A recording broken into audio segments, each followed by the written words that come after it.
And we're back with another episode of the Lakers Fast Break podcast. It's Joe Glassford coming right back at you here from Lakers Fast Break. Pop Culture Cosmos will recover the latest news and trends in pop culture each and every week, twice a week, wherever you get your podcasts. On this week's episode of the Pop Culture Cosmos, Josh Peterson and I talk about, did one battle after another score well at the box office? Is it one of the most acclaimed pictures of this decade? We talk about that. Plus, what went on with the Tokyo Game Show? More Xbox price hikes. Plus, also, what we do have prices on the Xbox handhelds.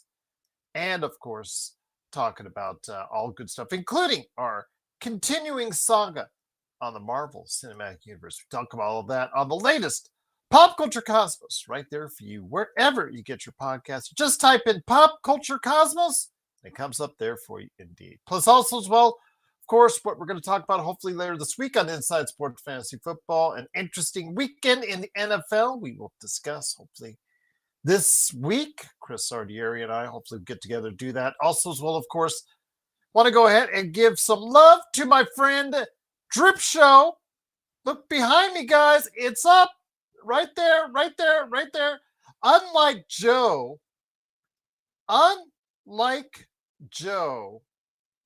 I've actually put up my beautiful canvas art that Drip Show sent me. If you want something like this in a design, Lakers, Dodgers, what have you, design that he can do for you, you want something like that for your holiday season, a Christmas gift, something to tell, you can tell us, hey, honey, can you go ahead and make me a really cool Christmas gift? Go ahead and talk to Drip Show Shop. That's Drip Show Shop on Facebook and Instagram. You see it right there. It's right above, right there. Look at that. Yeah. Oh, yeah. Very nice from my good friend, Drip Show Shop. Right there for you. I am so blessed. It looks so fantastic. I am just so blessed that he did that. I'm overwhelmed every time I look at it. And I'll tell you what, if you want something like that in your life, or t-shirts, hats, and more, go ahead and check out Drip Show Shop right there for you on Facebook and Instagram. Message him, follow him, message him, and you can go ahead and have something like this in your home as well. Plus also, Daniel Berry Sports Highlights. Yo! Also, of course, Lakerholics crew, Lakerholics.com. The last post by Laker Tom talked about some more, what do you know, crazy trades by Laker Tom. How crazy are they? Find out today at Lakerholics.com. Also, as well, my good friend, Mr. Joe Sorrell, hopefully will stop on by. I asked him, do you want to go on at 9? He said, I don't know. So, I said, I got to go. I got to do the show. I want to do a little early today. All right. Media Day was today with the Lakers, and hopefully it was a good one for you. Hopefully you got out of it what you needed to. I wanted to go ahead and recap some of it, and hopefully the guys will stop on by to go ahead and discuss it right here on the show. If not, I got you covered right here at the Lakers Fast Break because it was very interesting. Okay, no, it wasn't that interesting. Just the usual LeBron stuff, talking about his future. Short term, long term, whatever you want to say it will be. Talked a little bit about Bryce, the generic stuff that was put out there by everybody else in Lakers land. In Clippers land, of course, Kawhi tried to turn down the heat that's currently on the Clippers organization. And I don't know, he just tried to deny everything, and we'll just leave it at that. I mean, that's something I think I'll probably want to get more into. Maybe if we do a Lakers radio show, we'll go ahead and do something like that. Maybe I get a legal expert on, maybe Laker Nick to come on to talk about it. So we'll go ahead, maybe save that for another day. But yes, he is trying to claim innocence with all charges brought against him, allegations, and therefore we'll see what happens with the NBA on that. But the Lakers did have their own media day. It wasn't as thrilling or exciting as that as far as the Clippers household. Just usual LeBron speak, usual Luka and coach speak out there, but I thought I'd go over some interesting things. First off, the Lakers did sign and go ahead and they finished off their two-way signings today by signing former first-round pick of the Charlotte Hornets. Basically, you could say a draft bust to this point, Nick Smith Jr. To a contract, to a two-way contract. He's someone who had really not planned out as far as on the NBA level. Has done okay in the G League over the course of the past couple seasons, but we will see what happens. He was waived by the Hornets last week. He appeared in 60 games last year, averaged about 10 points, just under 10 points, 2 rebounds and 2 assists a game. So we will see what he can bring the Lakers, if anything, as far as some time on here. In a corresponding move, the Lakers waived big man Kyler Kelly, who has played sparingly with both the Lakers as far as their G League team, Summer League team, and then now I believe he played a little bit with Dallas this past season. So he was waived to go ahead and coincide with the arrival of Nick Smith Jr. on a two-way contract. So we will see what happens with Nick Smith Jr. But again, not a great pickup by any stretch of the imagination. Someone who might fill up some time later on this season, or even halfway through if the injuries mount or whatnot. But I'm not expecting enough. I'm not expecting much from a kid that's 21 years old, 27 overall pick in the 2023 draft that really has not yet panned out to the level that I think a lot of people were hoping for. I know that Stone Hansen at Reporter_Court on Twitter was pleased about it. So let's see if he can do something for the Lakers. Again, Nick Smith Jr. popped up right there on as far as the two-way contract for the Lakers. So that was the most notable thing as far as what went on with the Lakers today. Xbox, how's it going, my friend?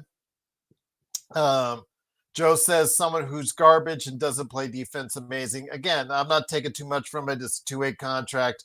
Most of those guys are either young, have too many flaws in their game that really won't be able to help the Lakers. Christian Coloco, again, Nick Smith Jr., just really not that overwhelming. You saw how Christian Coloco was last year. So, again, I'm not really taking too much from it as far as Nick Smith Jr. is concerned. Stone Hansen, though, seemed to like to pick up, and I'll give him credit for that. But once again, it is the Lakers Fast Break. Truly appreciate you joining us. Xbox is here. Hit the likes, guys. I wish you could.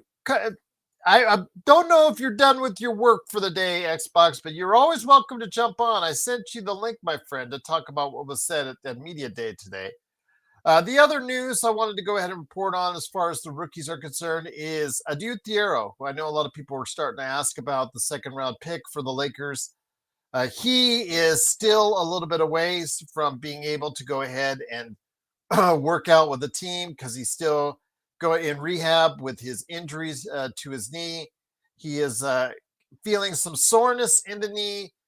Still needs to go ahead and probably another week of rehabilitation before he might get cleared, or he'll be observed to get cleared. And so it's a little ways away for him. But he may be back by the end of the exhibition season, but still doubtful if he's going to even start the season with the Lakers because, he's not had any time in Summer League, and we'll see if he even gets any time in the exhibition season. I hope so, because I want to see the kid and what it's all about.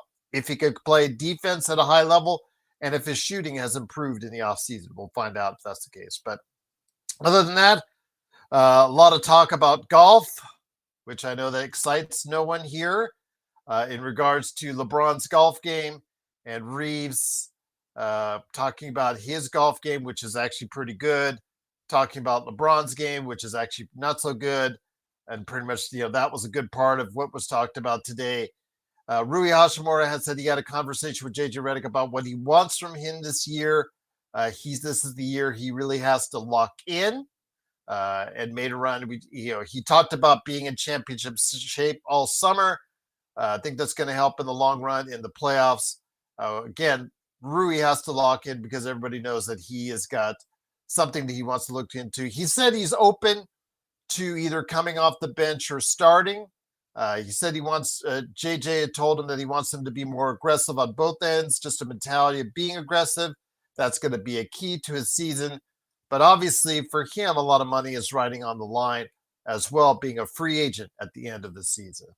The only thing to be excited about is Luka. Okay, well, Joe, yeah, well, there you go. All right, you be excited only about Luka. Thanks for putting some smoke up in the room. I think a lot of people like to be, a little bit positive about some of the other players out there, whether it's Austin, whether it's Rui, whether it's LeBron, whether it's DeAndre Ayton, whether it's Jake LaRavia, whether it's other people involved. But again, there are other players on the team besides Luka, and maybe one of them will actually get you excited about during the course of the season. But I know that a lot of other people in this chat and on the channel would like to get excited about other players as well. Xbox himself says the team looks great. Well, we'll see how great that team looks once they roll it out here in mid to late October when the season starts. But we'll get a little bit of glimpse of that here in the next few days because training camp is now underway. It will be over the next couple of days, and then we will see what happens on Wednesday the 3rd as the Lakers to go ahead. Excuse me, not Wednesday 3rd. October the 3rd on Friday, this upcoming Friday, when the Lakers have their first exhibition game of the season. Jonah Ball says, JJ says, we need you to be Celtic smart.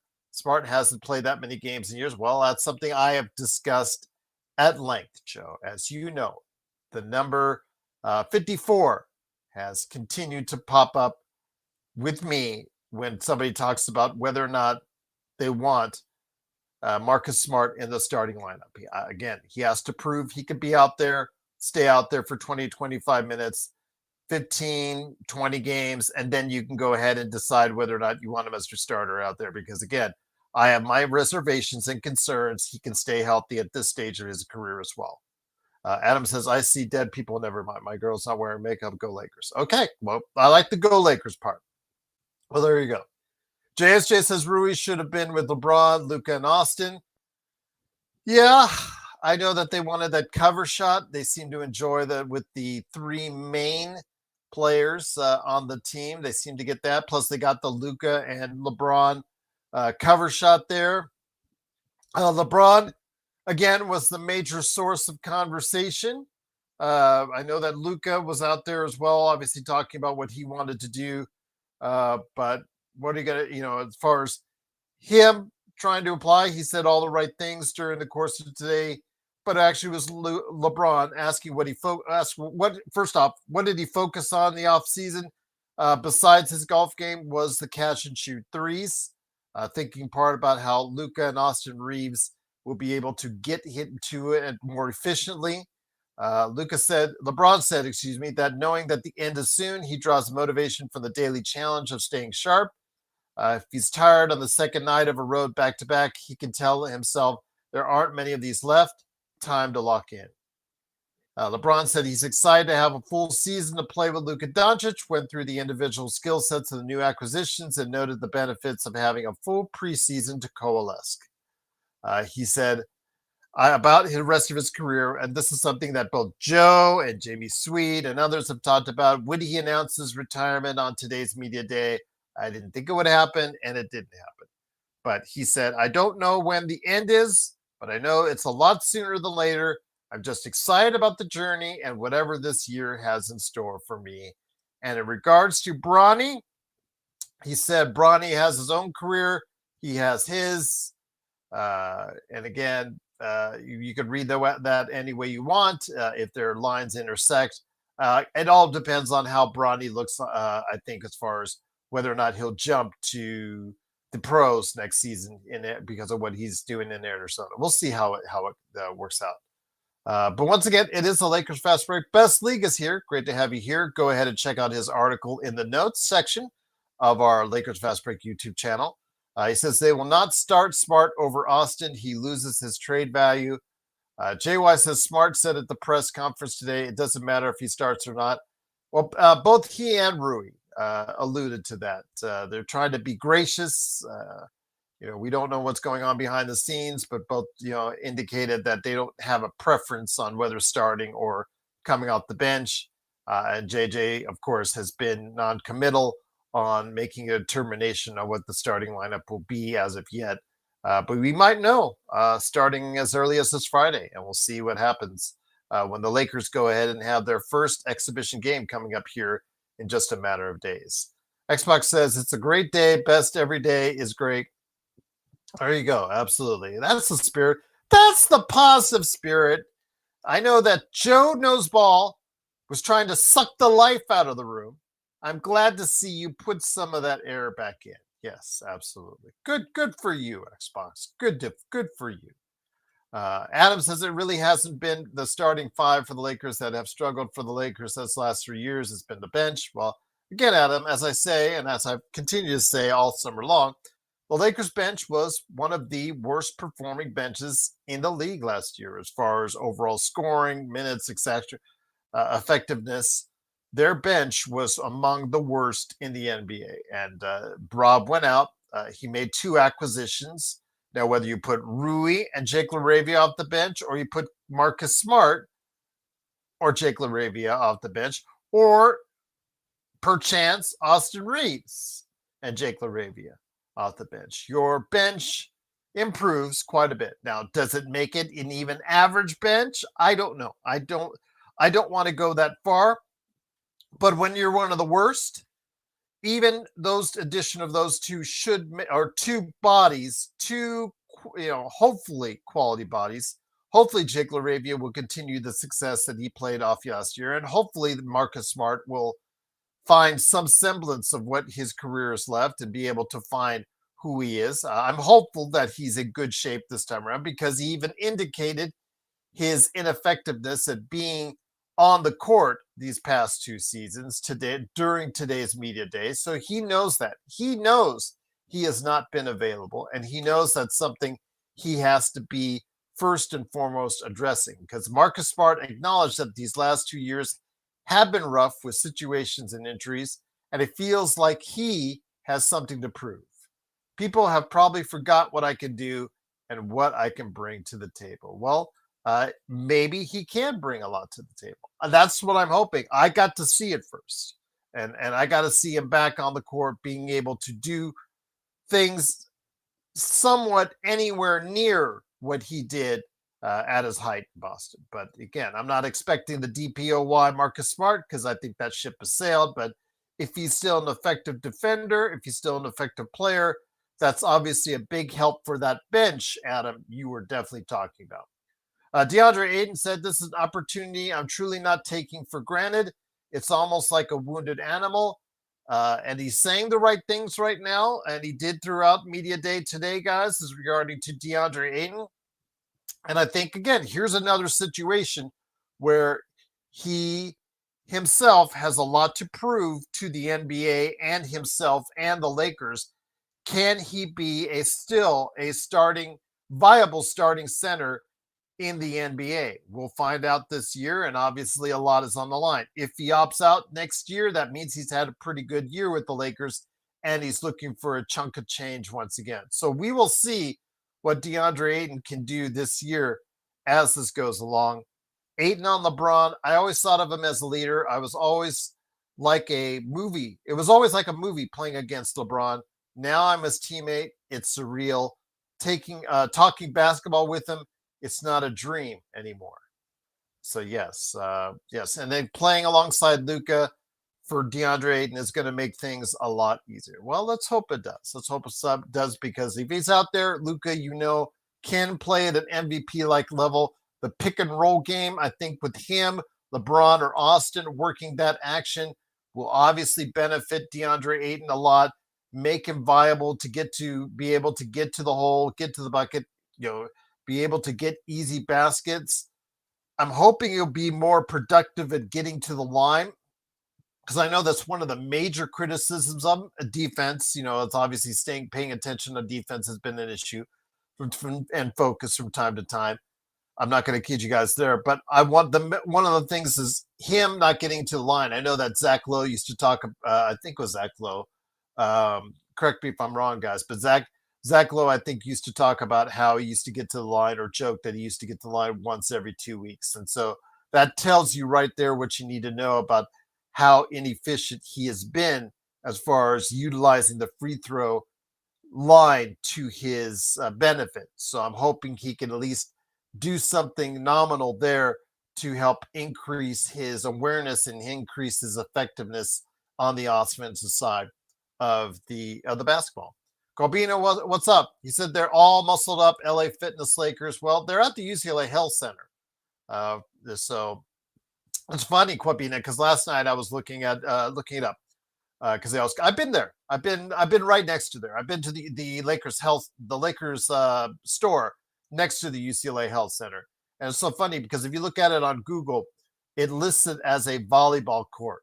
That's funny. It just cracked me up that the UCLA Health Center, where the Lakers practice and the Lakers are running training camp, et cetera, et cetera.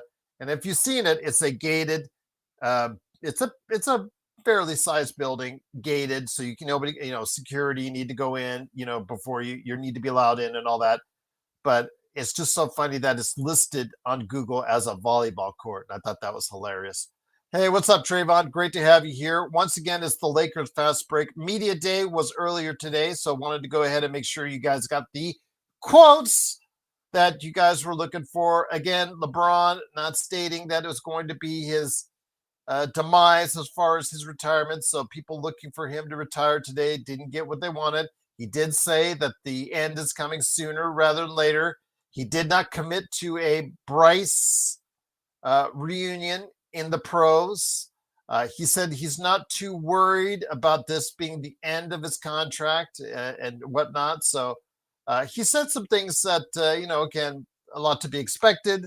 He didn't say anything passive aggressive, didn't take a shot. So again, for me, I really, really think that it was a positive sign for what LeBron was saying, and that he's looking forward to playing with Luka.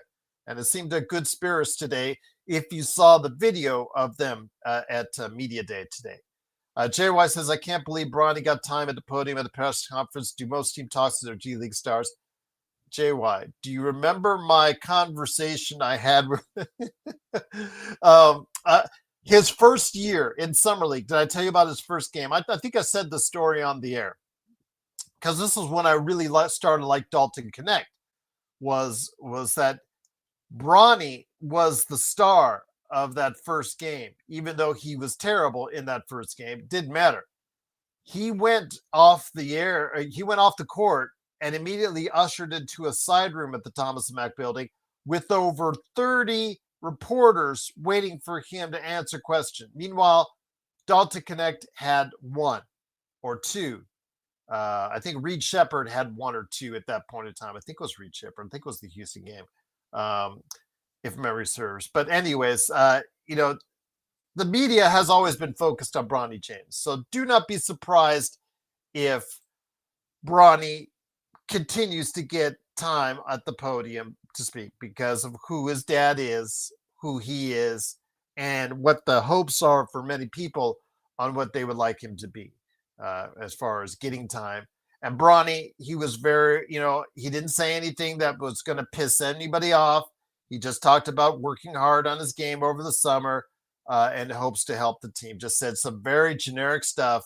And again, that's what you got to weed out. You have to spend time to weed out a lot of this generic stuff that you guys see and hear at quotes and Media Day, because that's a lot of what that is. It's just, these guys have media training. A lot of them have media training, and they're just told to say a lot of certain basic stuff. And pretty much that's what we got at Lakers Media Day today, which is not too bad. I don't mind. I usually like the spicy stuff. I usually like the stuff with a little, kick to it. So we can discuss it, so we can go over it, so we can argue for and against it. I think today, with Luka and LeBron being there, LeBron possibly his final year with the Lakers, I think it was just, again, there was nothing passive aggressive. It all seemed like kumbaya. It just seemed like something that we needed at this point in time. With the chaos going on across town, just a few miles away, with the Clippers and what disaster is going on right there right now, it's just I think it's like a breath of fresh air to just say, hey, you know what? No competition, no anger, no animosity, no tension. JJ has an extension. Rob is there doing his Rob stuff. Jeannie's doing her Jeannie stuff. It's just, again, just a straight media day where there's just not really that much excitement. And again, LeBron is not showing his hand yet on exactly when he's going to retire, but he did say a lot of the right things today that if you're a LeBron fan or you're a Lakers fan and you want to hear just some positivity come out of it, then there you go. If you're a LeBron hater, but not a LeBron hater per se, just like Joe, where he's not a LeBron hater, but he just would rather see the LeBron era end and the Luka era just be undistracted by that. You know, maybe you didn't get everything that you wanted because LeBron still, as far as from his comments, still leaves open the possibility of him playing more years and maybe playing more years in a Lakers uniform. So we'll leave it at that. Isaac said, do you hear Pippen say Luka's overrated? Pippen reminds me a little bit of Bret Hart. Bret Hart, some of what Bret Hart says is true. Some of what Bret Hart says is bitter. And Pippen, some of what Pippen says is true. And some of what Pippen says is a little bitter, Isaac. I'll just leave it at that. But you determine what he says is what you think he says is bitter and what you think he says is true. So I'll let you determine that. But nothing surprises me what Pippen says anymore because after what we've seen over the years with him and his, parting the ways with Jordan and those two going at it, over the years, over the, the quotes that they've said to each other, nothing surprising.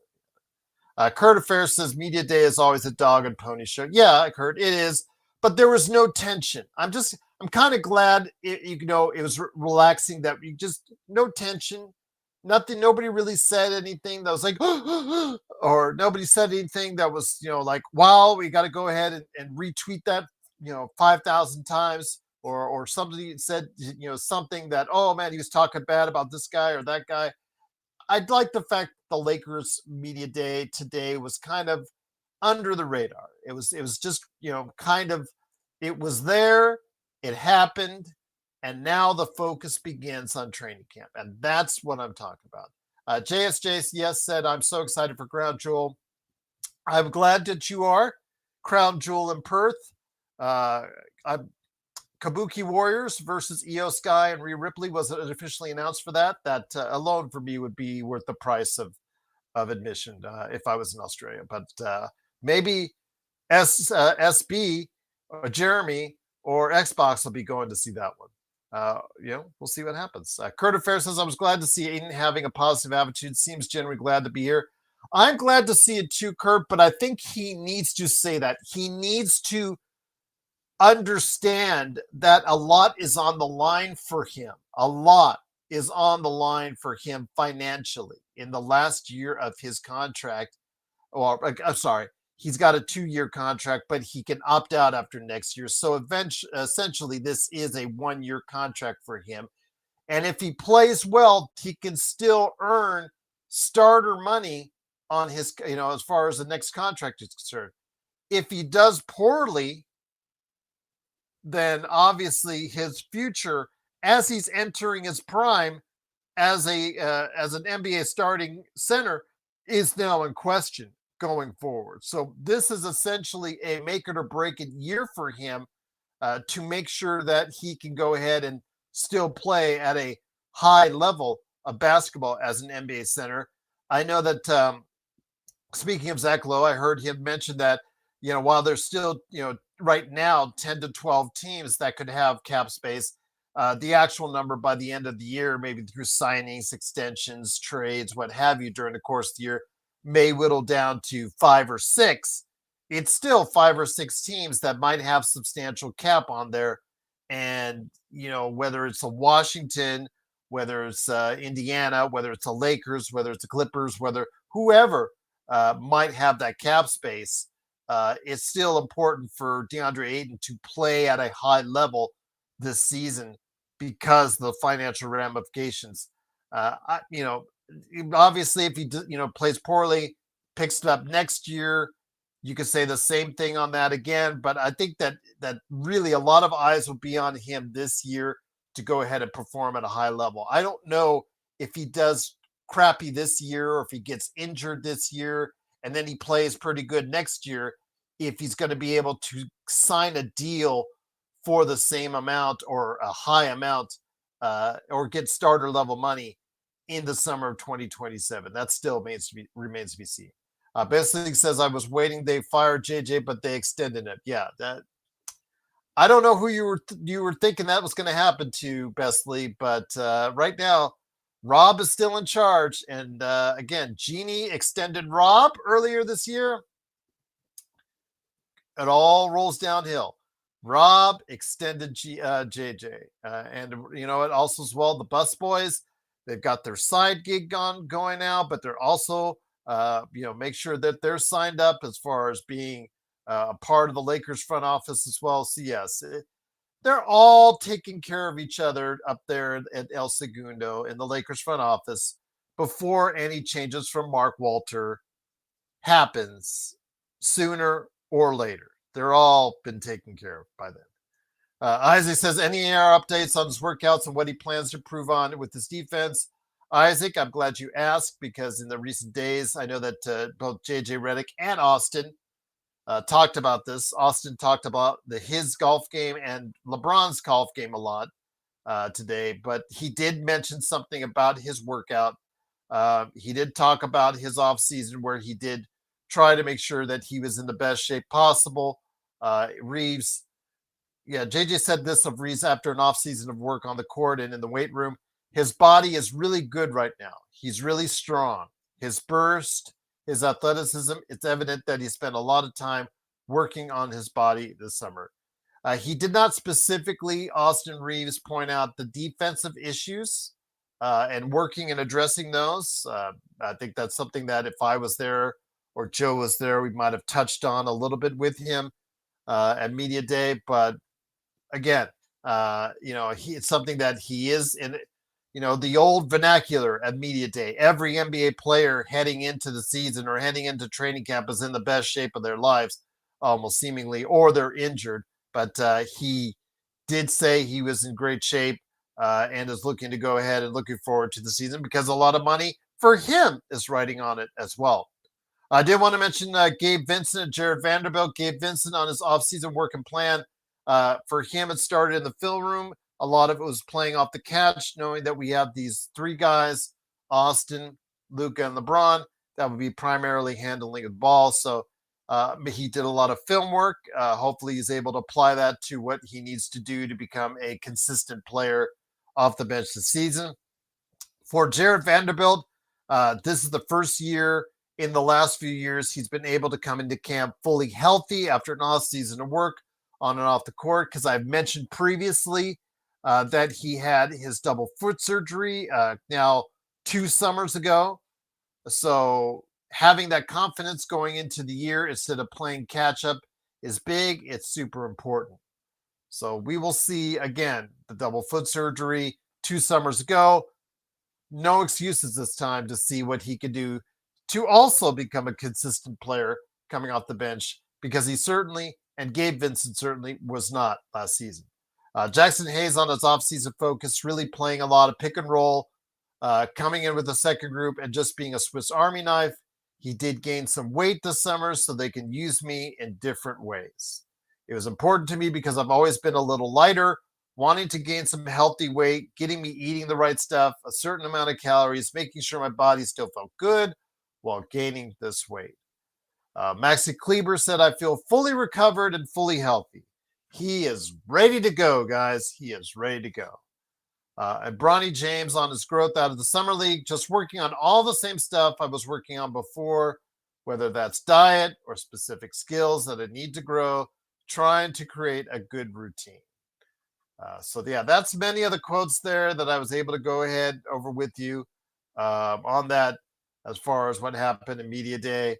Again, the Lakers did sign Nick Smith Jr., who was a former first-round draft pick with the Charlotte Hornets, to a 2-way contract earlier today because he cleared waivers. So again, maybe someone that can give us some time coming off the bench for certain periods of time. So we'll see how he develops and see if he can give the Lakers anything. But if Charlotte didn't have confidence in him to retain him for another year, I think 2 years on his contract, because he had another 2 years on his rookie contract. Let's hope that the Lakers can get something out of him that Charlotte could. Kurt Affair says Luka said he would like JJ to be the coach for the rest of his career. And again, they're just all saying what that's going in there that you guys want to hear, and it's good. It's positive. Let's see if it's still what he wants to say at the end of the season. JSJ says, do you think Seth will get his first win against Cody? Yes, I do think it'll be a heavily interfered match. The vision will help Seth win his title. Yes, I do. Because I think it all is leading up to CM Punk winning the title for a nice run, his final title run of his career, starting at WrestleMania. Isaac, great question on AR. Yeah, absolutely. Again, telling you all the things he needed to tell you. Didn't like to focus so much on his and LeBron's golf game, but that's, again, when you have something media day, when you have a media day that's so by the book, by the numbers, there's really not a whole hell of a lot to talk about, guys. Once you got beyond LeBron's retirement, the Bryce thing, the health issues of certain guys and how they feel. Adu Thiero was the only one that we didn't know any status on, and he is still at least a week away from being cleared by the doctors to participate with the Lakers. So I believe he's going to be behind the curveball, so to speak, for a little while. So don't expect much of Adu Thiero yet. He might be able to play during some point of the exhibition season, but when you're talking about a knee injury, you don't want to potentially push it because he has had some swelling in his knee. So yeah, it's just something that we have to go ahead and talk about from time to time. But wanted to mention to Adu Thiero as well.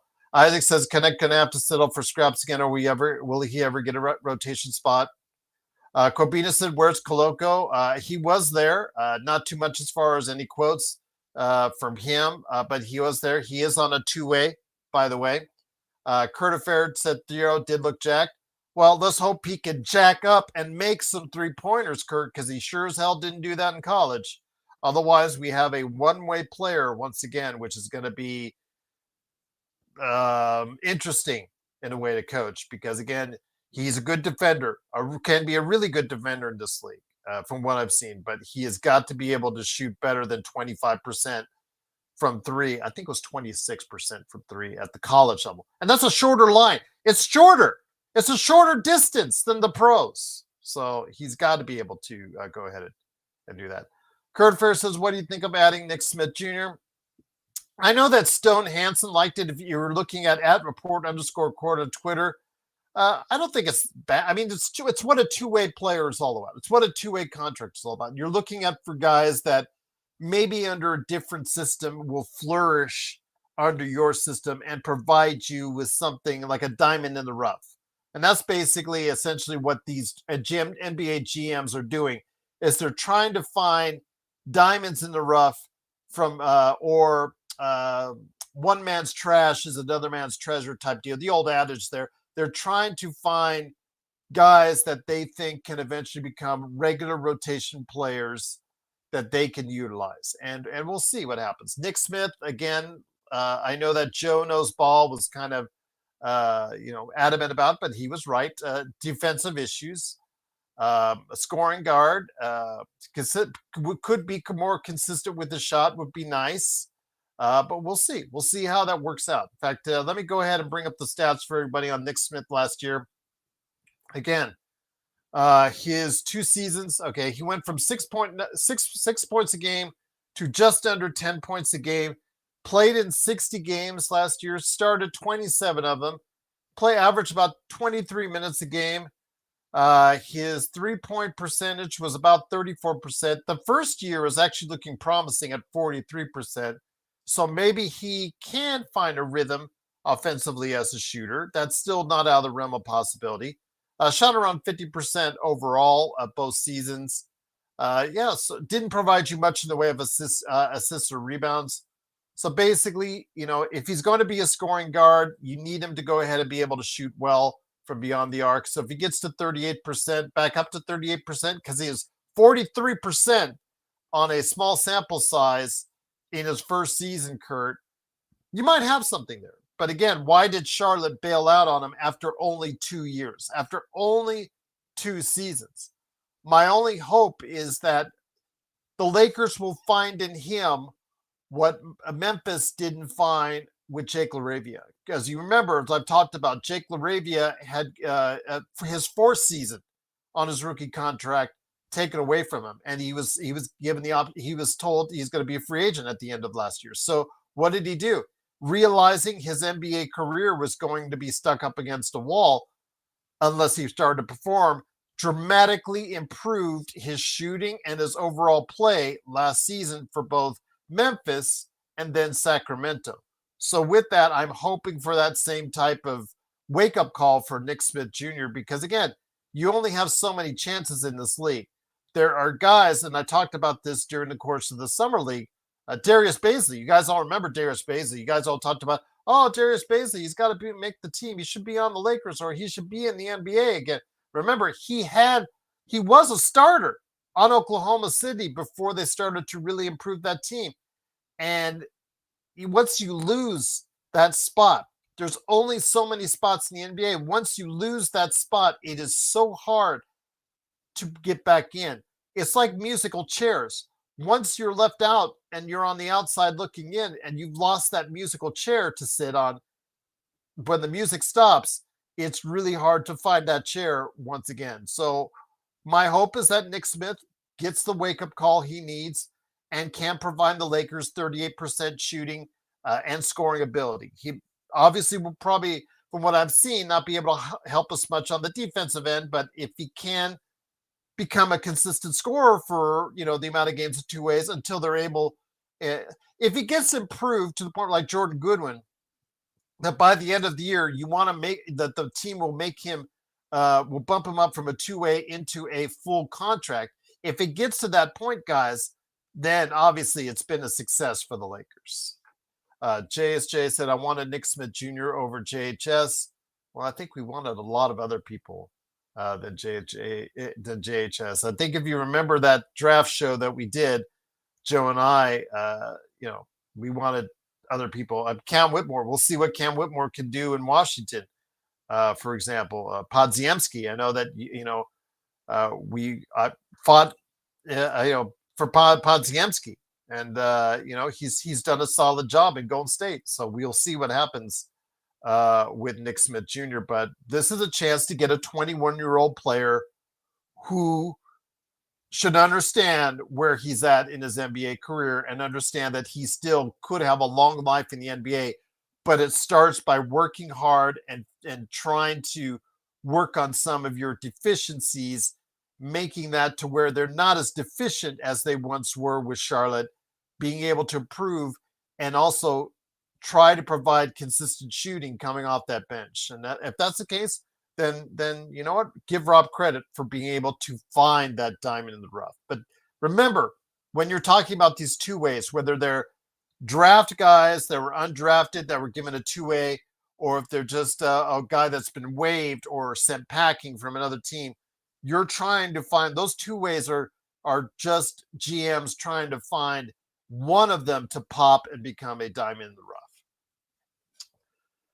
Kirk Affair says teams are less patient now with the young guys. Kobe Buffkin, good point. Mark Williams, good point. Now Nick Smith. Yeah, the thing that kills me is, Kurt, is the Mark Williams thing, because you remember they got rid of Nick Richards, who was a really solid backup center, one of the better backup centers in the league, and they got rid of him to Phoenix, ironically, and now they did the same thing again to Mark Williams because they didn't want to pay him an extension because of his durability or whatever it is that in Charlotte that's going on. They would rather have a gaping hole in the middle, which is what they currently have, unless Kalkbrenner is much better than advertised as a second-round draft pick, right now they would rather have a gaping hole than have Mark Williams there and offer him an extension. So that tells you, I think, all you need to know. But yeah, gives us hopefully an opportunity to capitalize. That it does. That it does indeed. Corbina says Cam Reddish looked good overseas. Give him a. Oh, Corbina, no, don't even start that. Don't. No, no, no, no, no. Cam Reddish. Don't you start that with Cam Reddish, Corbina. I had to hear it from our audience about how good he looked as a backup on the Knicks when he was sent packing from Atlanta. Then he went to Portland and fizzled out in Portland.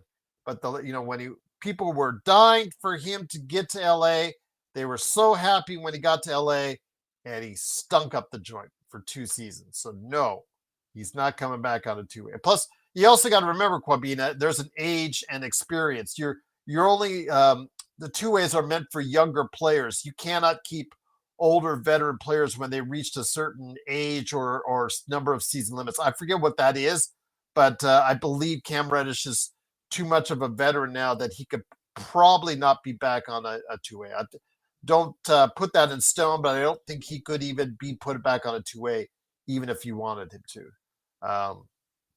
JSJ says, we need a wing. Let's sign Cam Reddish. Yeah. Okay. All right, JSJ. That was your Kurt affair there, talking about that. Looking forward to my gaping hole, Charlotte's.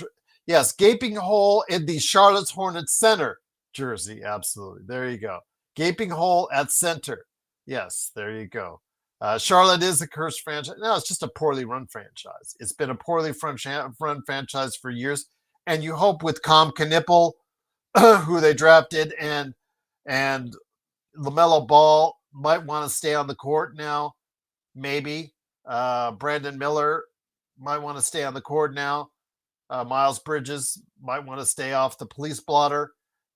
Maybe now that they have some semblance of some players there, they can start building forward towards the future. But we'll wait and see at Charlotte. And Charlotte has had a tendency to go ahead and mess things up. So yeah, absolutely. Just looking forward to seeing what the Lakers can do, though.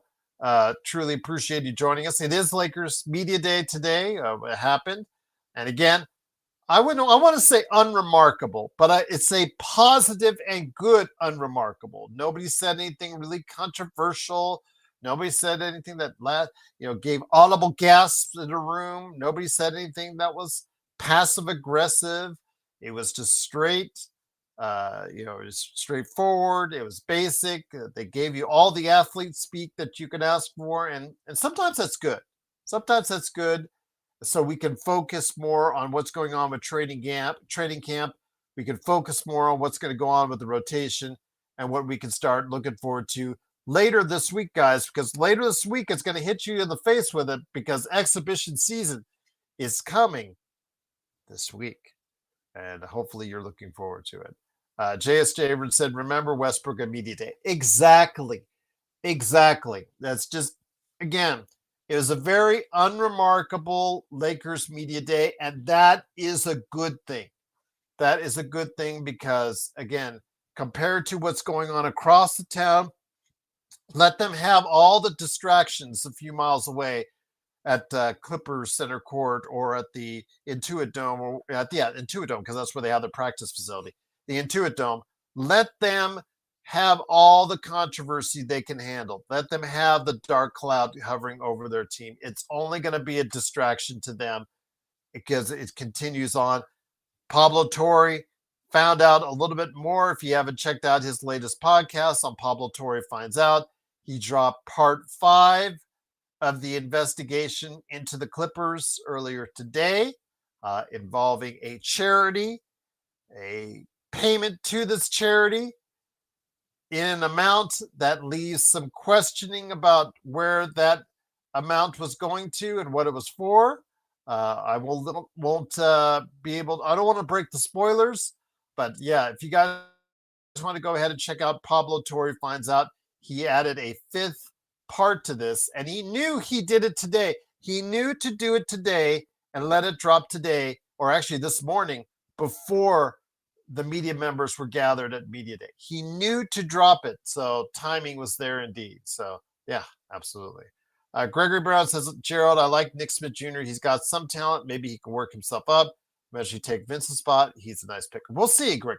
Again, if it comes the end of the season and the Lakers take him off the two-way, because remember, as a two-way player, you can only play so many games at the NBA level. I think it's 45 or 50, what have you. You're only allowed a limited number of games to play as a two-way, where you either just finish them off and they can no longer play any games for the rest of the season, or they have to put them to a standard 1-year contract. The goal, if Nick Smith pops or Nick Smith plays well, he will get a 1-year contract by the end of the season. And if that's the case, then it's been a big plus for the Lakers, which, they can use scoring off the bench. Absolutely, because that's the one thing he can do. But he's also, if he can shoot, if he can get you 38 to 40%, because he shot 43% in limited number of attempts last year in his first year, shot only 34 last year, which is part of the reason why he's gone. If he can get back up to 37, 38, 39, then we might have something there for you guys to take a look at. Kurt Affair says Pablo Torre finds out Joe Soro is in the results business. Yes, Kurt. Well read. Well said, my friend. I'm telling you, man, you missed your calling to write those monologues for the late night hosts before they all get kicked off the air. Best League says, great show indeed, Xbox. Yeah, great to have you here. Truly appreciate you joining. I know it's not the largest crowd that we've had before, but I'll tell you what, I'm glad you're here. It is Gerald Glassford. I told you guys I would give my appraisal for Lakers Media Day, and Joe said he didn't know if he was going to be able to show up, so I got to do it anyways.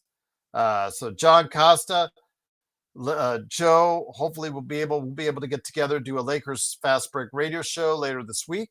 I hope he can bring on Jamie Sweet, because he said Jamie Sweet said he would try to hop on a show this week to talk about Lakers Media Day. I know he's disappointed that his prediction for LeBron retirement did not come true. But yes, definitely looking forward to seeing what he will have to say. Hopefully, if I can get him on the show this week. Kurt Affair, thank you so much. He messaged you. He wanted to get you something, Kurt. He wanted to get you something.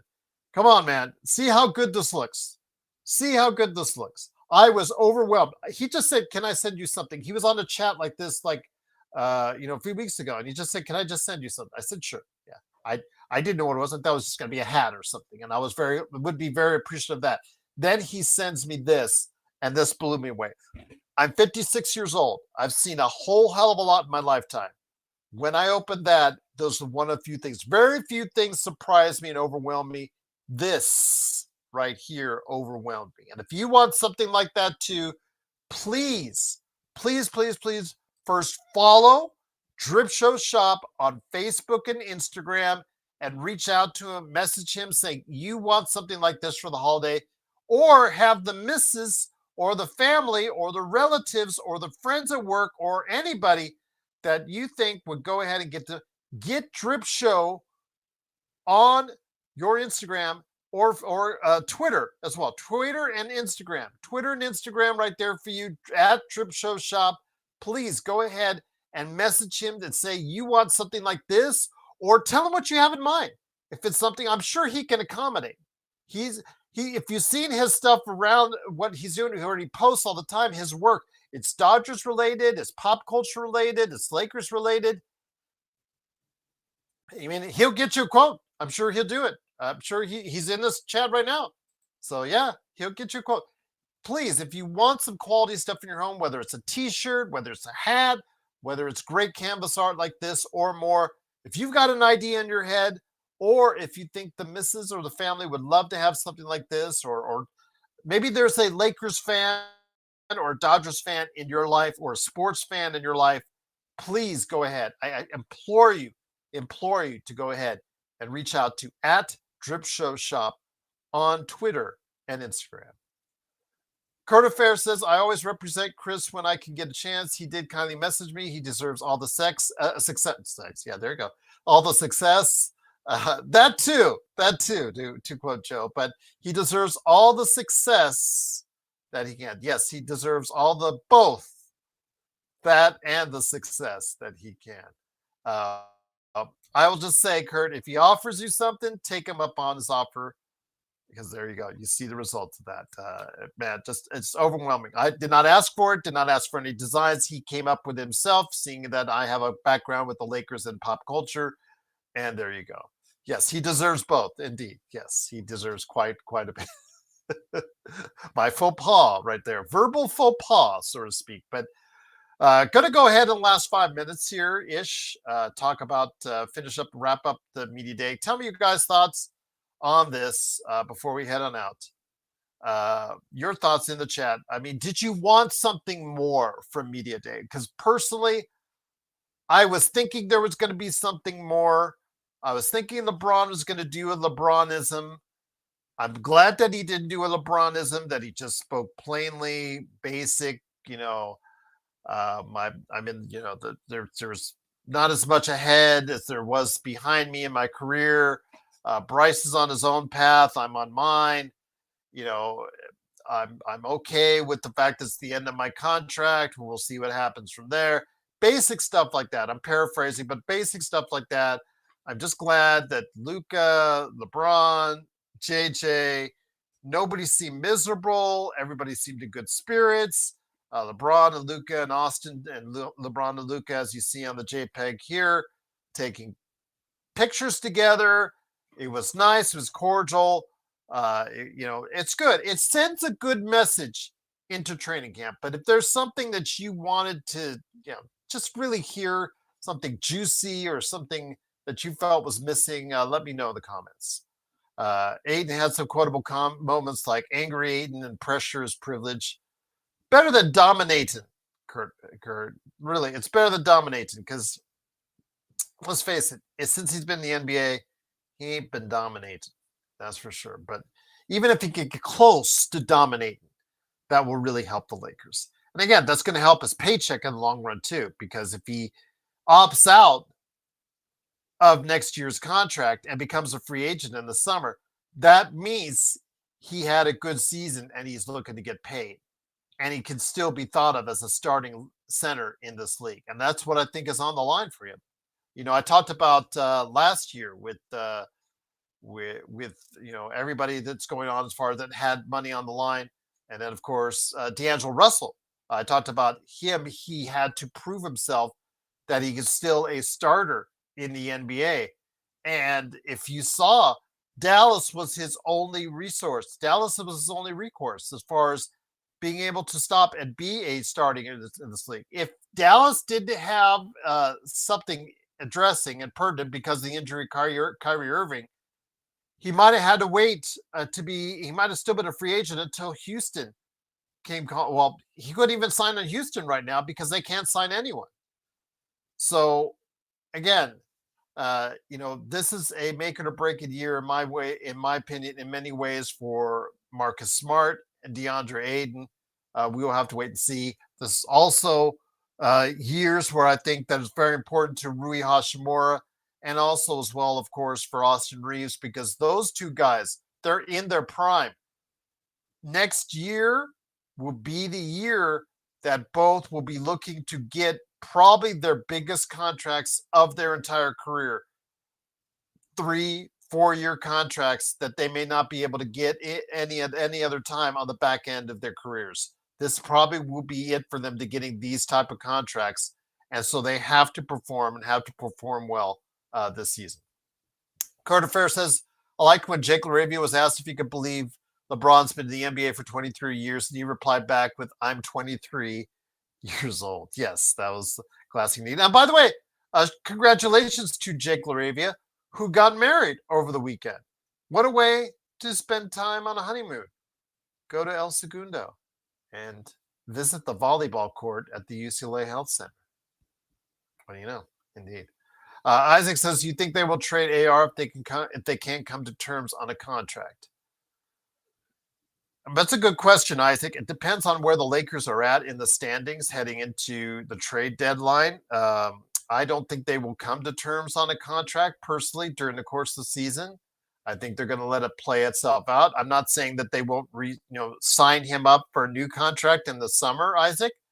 Uh, but if AR has another season like this past season, he's going to ask for 30, 35 million probably, maybe even more. He'll probably might go for some greed and go for 40. But if he has a season statistically like this past season, 25-5, despite his defensive issues, he'll be looking to get paid. And it's whether or not you want to commit to him. I wouldn't want to commit to him that high, but that's just me. But then again, I don't think they will come to an agreement on terms of the contract. We'll see if I'm wrong or not. But we will see if that's the case. But there's a very good possibility that they could trade him, Isaac. I would say that's a sound decision if the Lakers are, let's say, fourth or fifth place in the Western Conference heading into February for trade deadline season, and the Lakers could use a different type of player in the mix, and they see that one's available, and that team is probably maybe a lower end team that's looking to dump some money. AR could be that ticket to it, but remember, AR is only on the hook for $14 million a year, Isaac. So to get any really good player in a trade back for him, more than likely, unless they're on a rookie scale contract, you're probably going to have to bundle contracts with his, which would mean a Maxi Kleber, a Gabe Vincent, or even a Rui Hashimura might be bundled in that pick, in the deal with him, so that you can put money together that's expiring, because the expiring contracts closer to the end of the year for 5, 10, 12, maybe even 13 or 14 or 15 teams might look really attractive to them.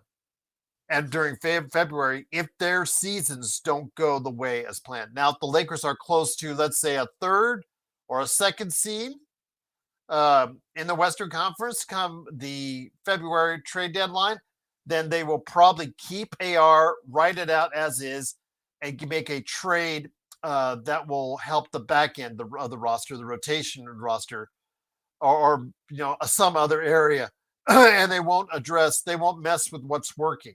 But again, it all depends on where the Lakers are at in the standings come February, if that makes any sense, Isaac. Kurt Affair says, "I can't believe you weren't invited." Yeah, that's right. You didn't go to. You didn't go to Selena Gomez's and Benny Blanco's wedding either. Kurt, come on, man. You're on the out list, man. You got to get your back self on the in list, man. Got to get yourself back in there. Johnny 2K6, how you been doing, man? Hopefully all is well with you.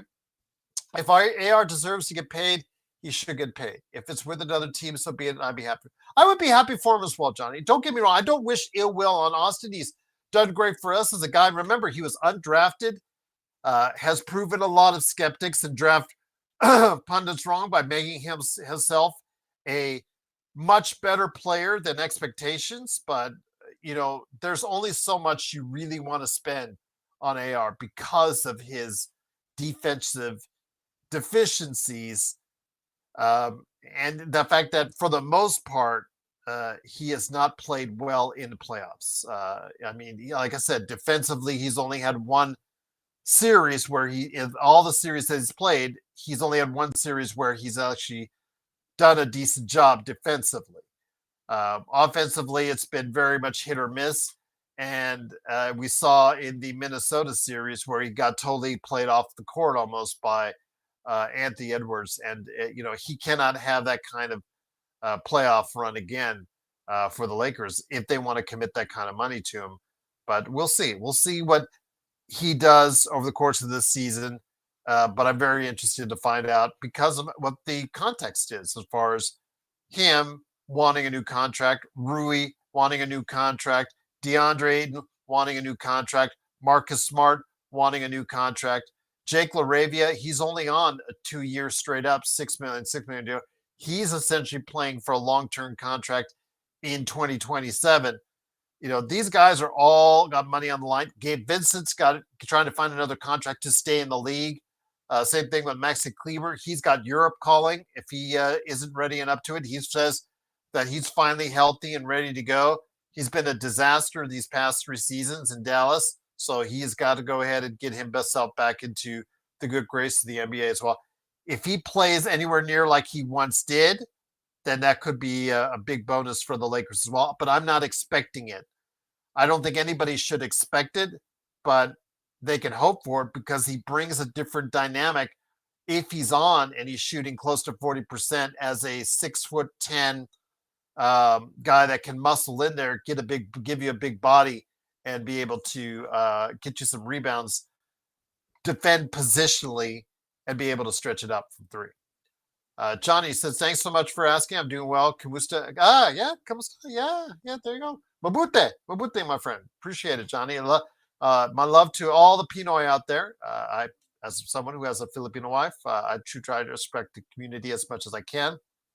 Although, as I tell you, Johnny, every time I go to Seafood City and I say salamat or salamat po, I almost get this weird look. Then I get the laugh, and then I get the two things. Is your wife Filipino? And then have you been to the Philippines? That's what I get. It's like in a succession. I get the weird look, the laugh. Is your wife Filipino? And have you been to the Philippines? It all happens like one right after the other, Johnny. So it really cracks me up because it's always the same thing. All the 20 plus years I've been married to Gregory says AR really is a $25 million player. Lakers would go 30 million though. I wouldn't. Anything over 30, not doing it.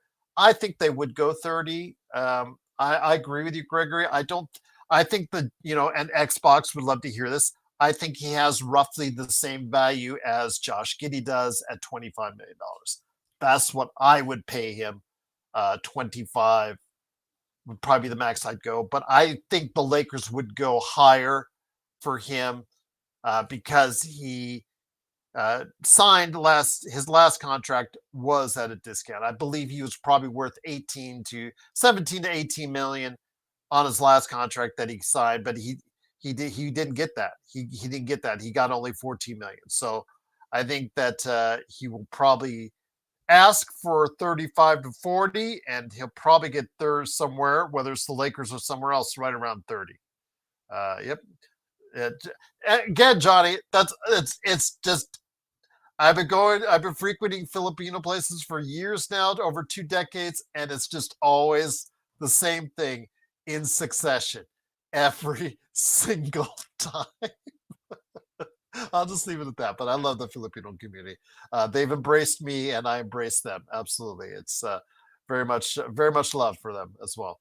JY says the question is, will AR take the most money or will he go to a contender and take less? JY, I think if you were in that position, was he 27? Let me look at Austin Reeves. It's 27, 28. Reeves. Because remember, he came out of 4 years college. So he is an older individual, 28, 19. So yeah, he's 27. So he's 27. He's going to be 28 right around the end of the season, end of May. He'll be 28. He has only got one real chance, I think, to get a long-term 3 to 5 year well-paying contract. Because then on the other side of it, he'll be in 32, 33, maybe 31, but more likely 31, 33. And then him probably not going to be able to get those kind of dollars coming on the backside of it. So if I'm him, I'm going to assume I'm only got one shot at getting a big paycheck, a life-changing, life-altering paycheck that will help generations of my family. And that's something we all have to think about. I mean, I know that we just don't care. We sign Bear signed with the Lakers for whatever. You got to understand, to these guys, this is generational wealth that they're staring at the face of. And we have to put it in context. If it was us, and that's a good question by JY, do you go with the winner for less, or do you go and try and maximize it out? Hoping that even if you're on a losing team, let's say like a Washington or a Utah or whatnot, let's say you signed for 35 million there. And that Gregory and I don't think he's worth that, but let's just say he signs for 35 million somewhere, Washington or Utah. You can hope that eventually if you play well enough, you're eventually going to be able to find your way through a trade or somehow onto a better team, a team that can contend in the playoffs. But if I was him and I'm advising him, I would tell him to max it out now. Max it out now, as soon as, at the summer, and just try to get the maximum amount you can, because he got burned. Remember, he got burned, JY, a little bit, because he was trying to put, last time he was a free agent, try to put his feelers out there, San Antonio, Houston, other places. And he had to end up coming back to the Lakers and signing for a little bit cheaper than I think he thought he was going to get when he put himself out there. Well, he's had better seasons since then. And if he has a season like he did last season for this season, then he is going to be looking to get paid. And I think it's in his best interest, if I was advising him, to try and max out his pay. I don't say that because I hate Austin Reeves, or I don't want to be on the Lakers or anything like that. I'm just telling you, if you're looking at it from that perspective, you're probably going to say he's going to max out his contract at the end of the season and go for the highest bidder, whether it's the Lakers or somebody else.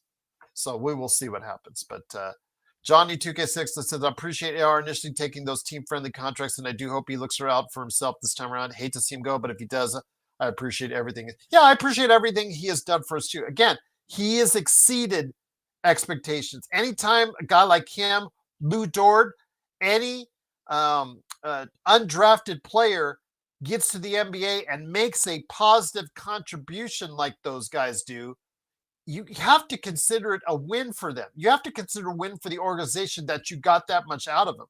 Alex Caruso, look at him now. I mean, he's signed contracts, big contracts since then. He just signed an extension with Oklahoma City. So, and he was an undrafted player.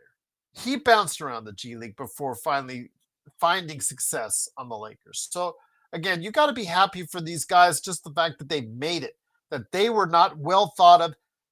You see, the Nick Smith Jr. is a great example. He was a first-round pick. It was a late first-round pick, but he was a first-round pick, had a guaranteed contract for 4 years that he could have played through if he just met their expectations, but he didn't work out. They decided to cancel the last 2 years and waive him and cancel the last 2 years, with him. And instead, he is now fighting for his NBA life as a two-way player for the Lakers. So you cannot take your opportunities in the NBA for granted, because you don't know how many more you're going to get. Jono Ball says, Gerald, who's better, Denver or the Lakers right now? Lakers or OKC right now? Where do you rank the Lakers? Well, again, I have not made my full prediction as of yet. I don't, Jono Ball, you're kind of new here. But I do every year ask all of the guys who show up on the panel on a yearly basis, except for Joe, who just growls and says, I don't do that prediction stuff, blah, blah, blah, blah, blah. Everybody else, I ask through emails. And I even ask you guys out there, if you guys are interested, before the season starts, I make a call out. Whoever wants to put out there, you give me your detailed NBA predictions as far as Eastern Conference, Western Conference, etc. Then I also go into Coach of the Year, MVP, etc., etc. I am toggling with the Lakers between 3rd through 6th right now. I'm 3rd through 6th. I'm leaning on the higher because of the fact that there's 7 players on the Lakers who are financially motivated to have great regular seasons, or good regular seasons per se. Money is a motivator, and whoever tells you it isn't is kidding themselves. Money is a motivator. So I'm leaning a little bit towards the higher side.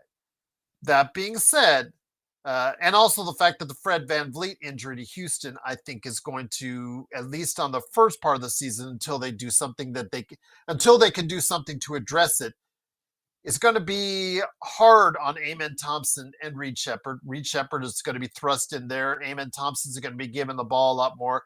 These guys are better focusing on different things than being, the day-to-day point guard. But circumstances happen, and they're going to be thrust into that role. And thus, you might not be able to get the maximum out of Houston's roster initially. So that being said, do I think Denver is better than the Lakers. I think Denver had a great offseason. I think they filled a lot of needs. On paper, it looks a lot better for them. And this is a team that went 7 games with Oklahoma City, as you and I discussed yesterday. That being said, I think OKC is still the team to beat. How can you argue with the team that they have, the depth, the roster, the depth they have? They are a little bit rudimentary in their half court offense. If you can limit your turnovers and understand how they run their offense, it's either SGA one way or J Will the other way. It's really easy to pick up exactly what they do on offense in the half court. But if you can limit their transition, you can limit the turnovers, and you can limit the number of free throw attempts to them, you can beat them. They're not infallible. They're a very beatable team if you play the right way. But they get you with their frenetic style, the defense, the length, the athleticism they can throw at you, the unique looks they can throw at you. Almost anyone in the league cannot do all the things that they can do. They're very versatile. They're more versatile than any team in the league. Plus, they have more depth than any team in the league. And they have a treasure trove of assets. They can go ahead and fix any problems during the course of the year that they need to, if they so choose to. So I think if you say OKC is not your favorite, you got to be, the only other team I think in this equation I'll say is Denver. And that's because, when you have Jokic and you've surrounded him with a better quality team of depth than what you had last season, he definitely, to me, is provides the number 2 team in the NBA. I think OKC and Denver are the top 2 teams in the NBA, Joe No Ball. That's my prediction right now heading in. I think that I don't see either. I don't see Cleveland at that level yet. I don't see New York at that level yet. And I don't see Houston with this injury at that level. I did see Houston at that level before the Fred VanVleet injury, but I think that his experience, his on the court savvy, things that he brought, a lot of the intangibles, as a lot of people like to say, are some of the reasons why that they will miss him a little bit, enough to bring them down a little bit on the pecking order for the Western Conference. But I do think that the NBA starts with OKC and Denver.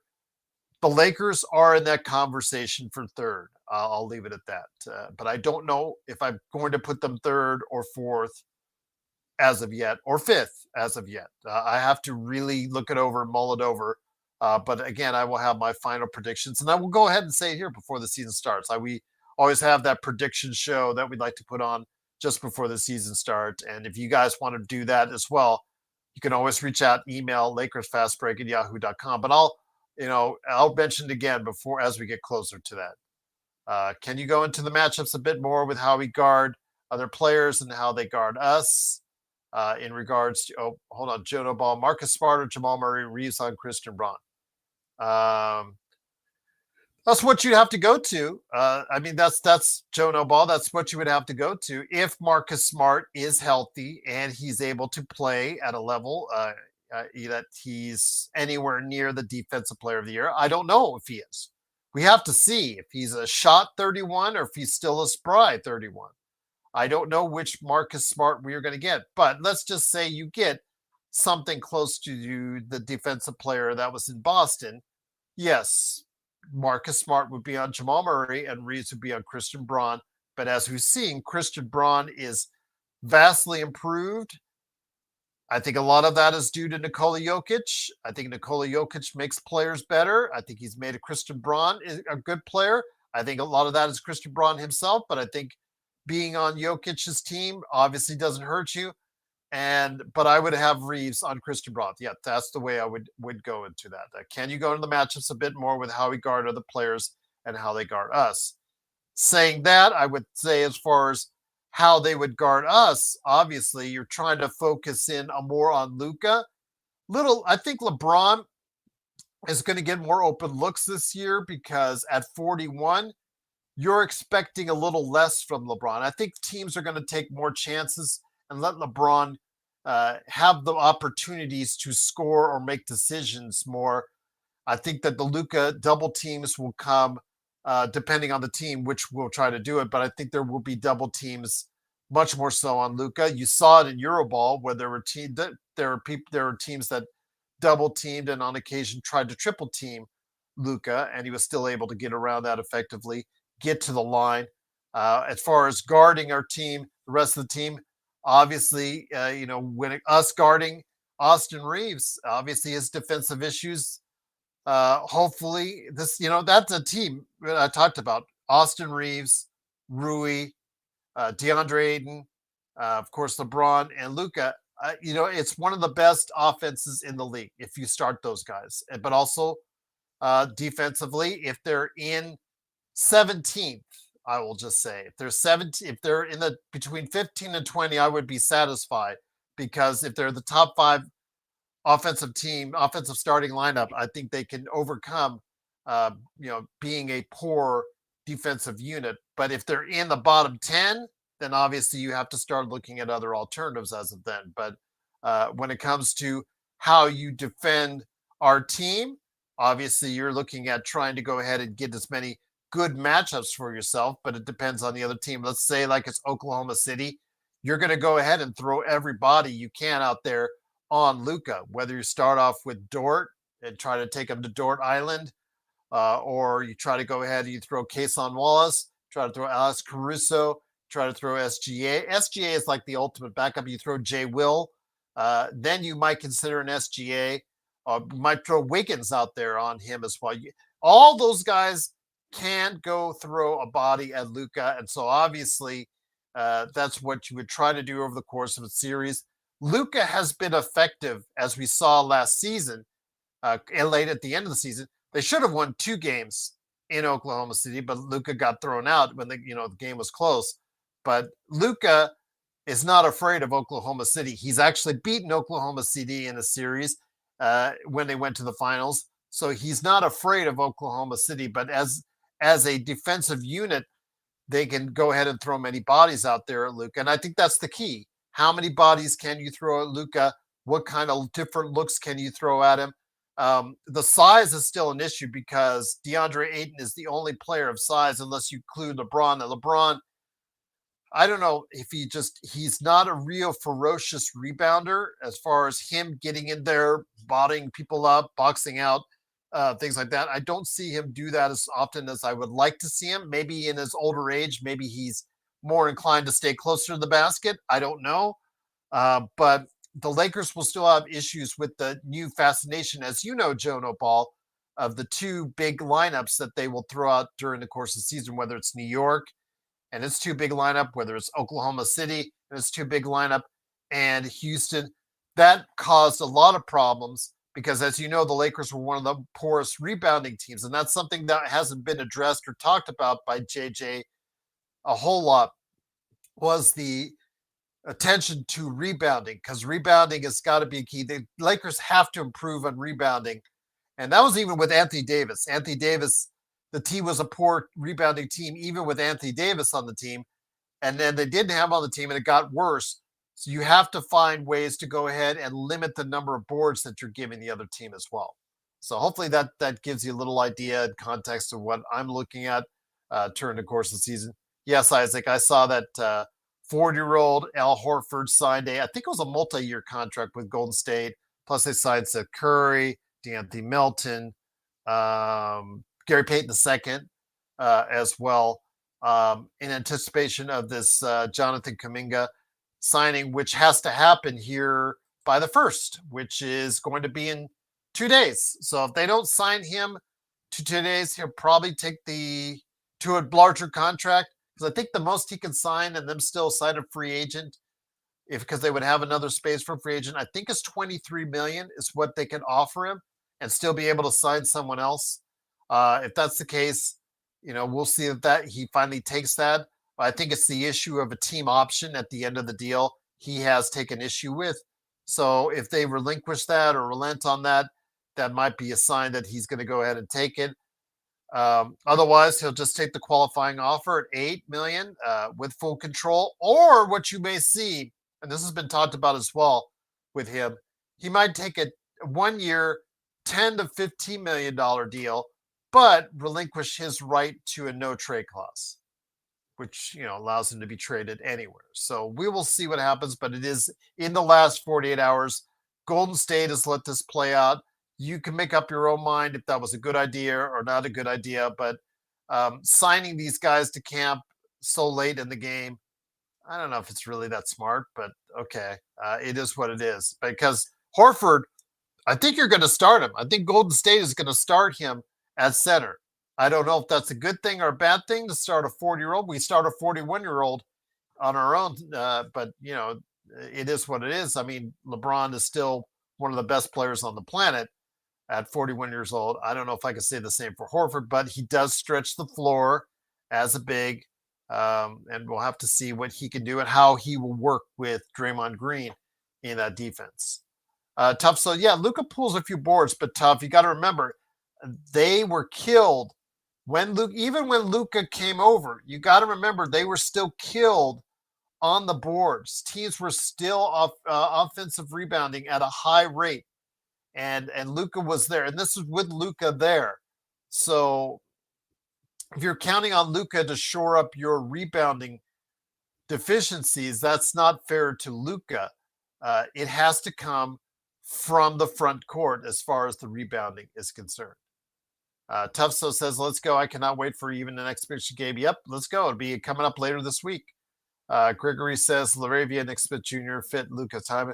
Well, let's slow down on the Nick Smith Jr. Let's see him develop his game first, Gregory. If he gets back to being a close to 40% shooter like he was in his rookie season, then we're talking. But if he's the 34% shooter he was last season, then we're not talking so much on that one. Then he's going to stay on a two-way, and it's going to finish out the season like that. If he plays better, becomes a scorer that the Lakers can count on coming off the bench, he'll be moved into a one-year contract, or maybe even if they like him a lot, maybe they'll move it to a small multi-year contract, and we'll go from there. So we'll see. We'll see with Nick Smith Jr. I have hopes that he can find the path here, and they can be the diamond in the rough that Rob Pelinka so desperately needs to help this bench in there. Gregory says Thunder, Nuggets, Rockets, Dallas, Lakers. There you go. Well, you said that. Dallas with their new look for AD, because AD was told by doctors he risks permanent sight loss if he doesn't put the glasses on and keep the glasses on, so he'll have glasses for the rest of his career. I don't put Dallas up that high because remember, Gregory, Kyrie Irving is hurt, and Cooper Flagg as a rookie, I think, yes, he might be a dynamic player at some point in time, maybe even sooner rather than later, but I think you don't put too much on a rookie, and he's going to be a lot has been put on him or going to be put on him as a rookie because of the injury to Kyrie Irving. I can't put Dallas that high just yet. And then again, the injury to Van Vliet leaves the door open for the Lakers, and I'll just leave it at that. Tufso says who? Who? Dallas. Anthony Davis. Yeah, Anthony Davis was told today that he said a media day that he was told by doctors that he has to keep glasses on. So you'll see him with goggles, essentially. So yes, from this point forward in his career. So don't be shocked when you see Anthony Davis for the first time in a game with glasses. Who did better in the offseason, Houston or Clips? That's a good question. Well, Houston did get Kevin Durant, and the Clips did. They added some depth. They added some depth where they needed, because behind Zubats they had nothing behind Zubats, and they added where they drafted a 7-footer. They got in Brook Lopez. They got Collins to add some beef along the front line. They got Bradley Beal for nothing, and if Bradley Beal is being paid minimal amount, and he's shooting close to 40% from three, then it offsets what you lost in Norman Powell. That's a good question. That's a close call. I think both teams did well in the offseason. Of course, they got Dorian Finney-Smith. They got Clint Capella. I don't know how much. I think they're regretting the Clint Capella move because they could have used another guard, and now we see why. I would probably say Houston, because Kevin Durant may be able to swing some playoff series for them still. I think he has a 2-year window left where he can really still play at a high level if given the proper amount of rest beforehand. He plays 60 to 65 games, then you coast him into a playoff season where he can really show out. Because one of the things Houston had, like Oklahoma City, Houston and Oklahoma City are deficient in many of the same areas, and that is a stationary offense. Their offense in the half court was, both of those teams were not really that good in the half court offense. Houston was worse than Oklahoma City, in my opinion, in the half court offense, and they did a lot. They went a long way to fix that with the addition of Kevin Durant. So I'm going to give a slight edge to the Houston Rockets on that, tough so. But the Clippers really, they got some names. They got some names that, if they're still able to play, should improve their depth quite dramatically.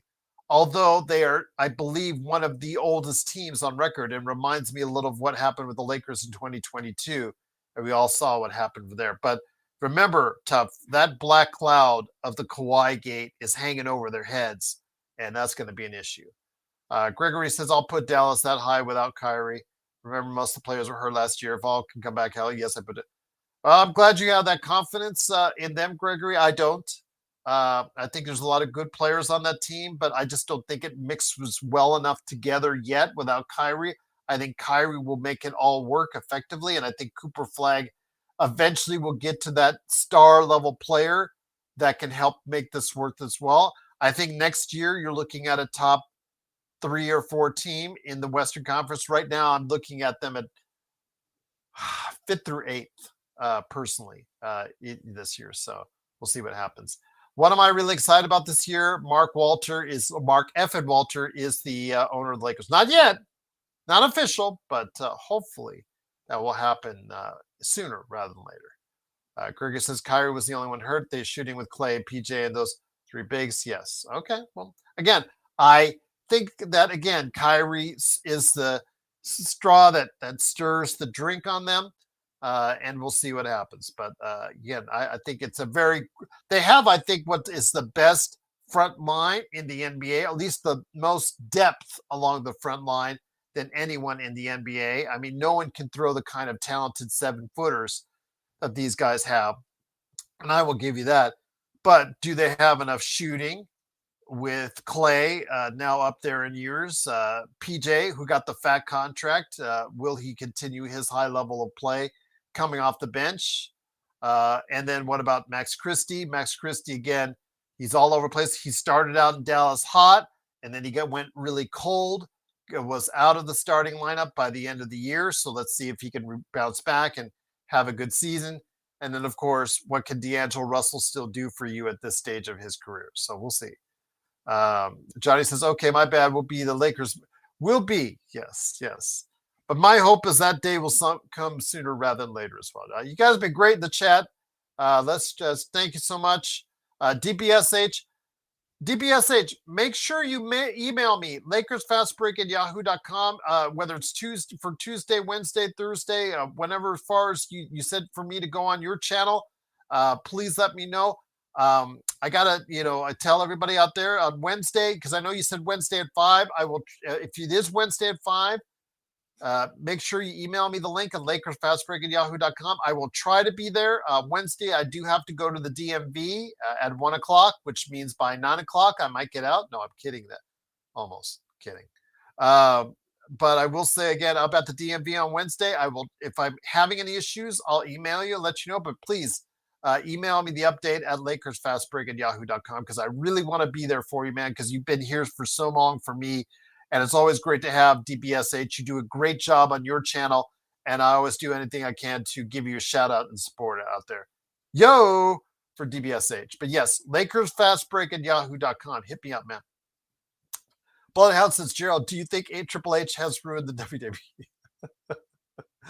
My, how the tables have turned in less than a year, from Triple H getting all the praise and flowers he could get to what we have now I mean, I could say it's not um, as exciting as it once was. Although I do like the Vision angle, the Vision stuff they're doing with the Vision, and I do like the stuff that they're doing with Asuka, Kairi Sane, Io Sky, and Rhea Ripley. I kind of like that, but I understand that there's not a whole lot after that on both the Monday and Friday shows that really gets me excited.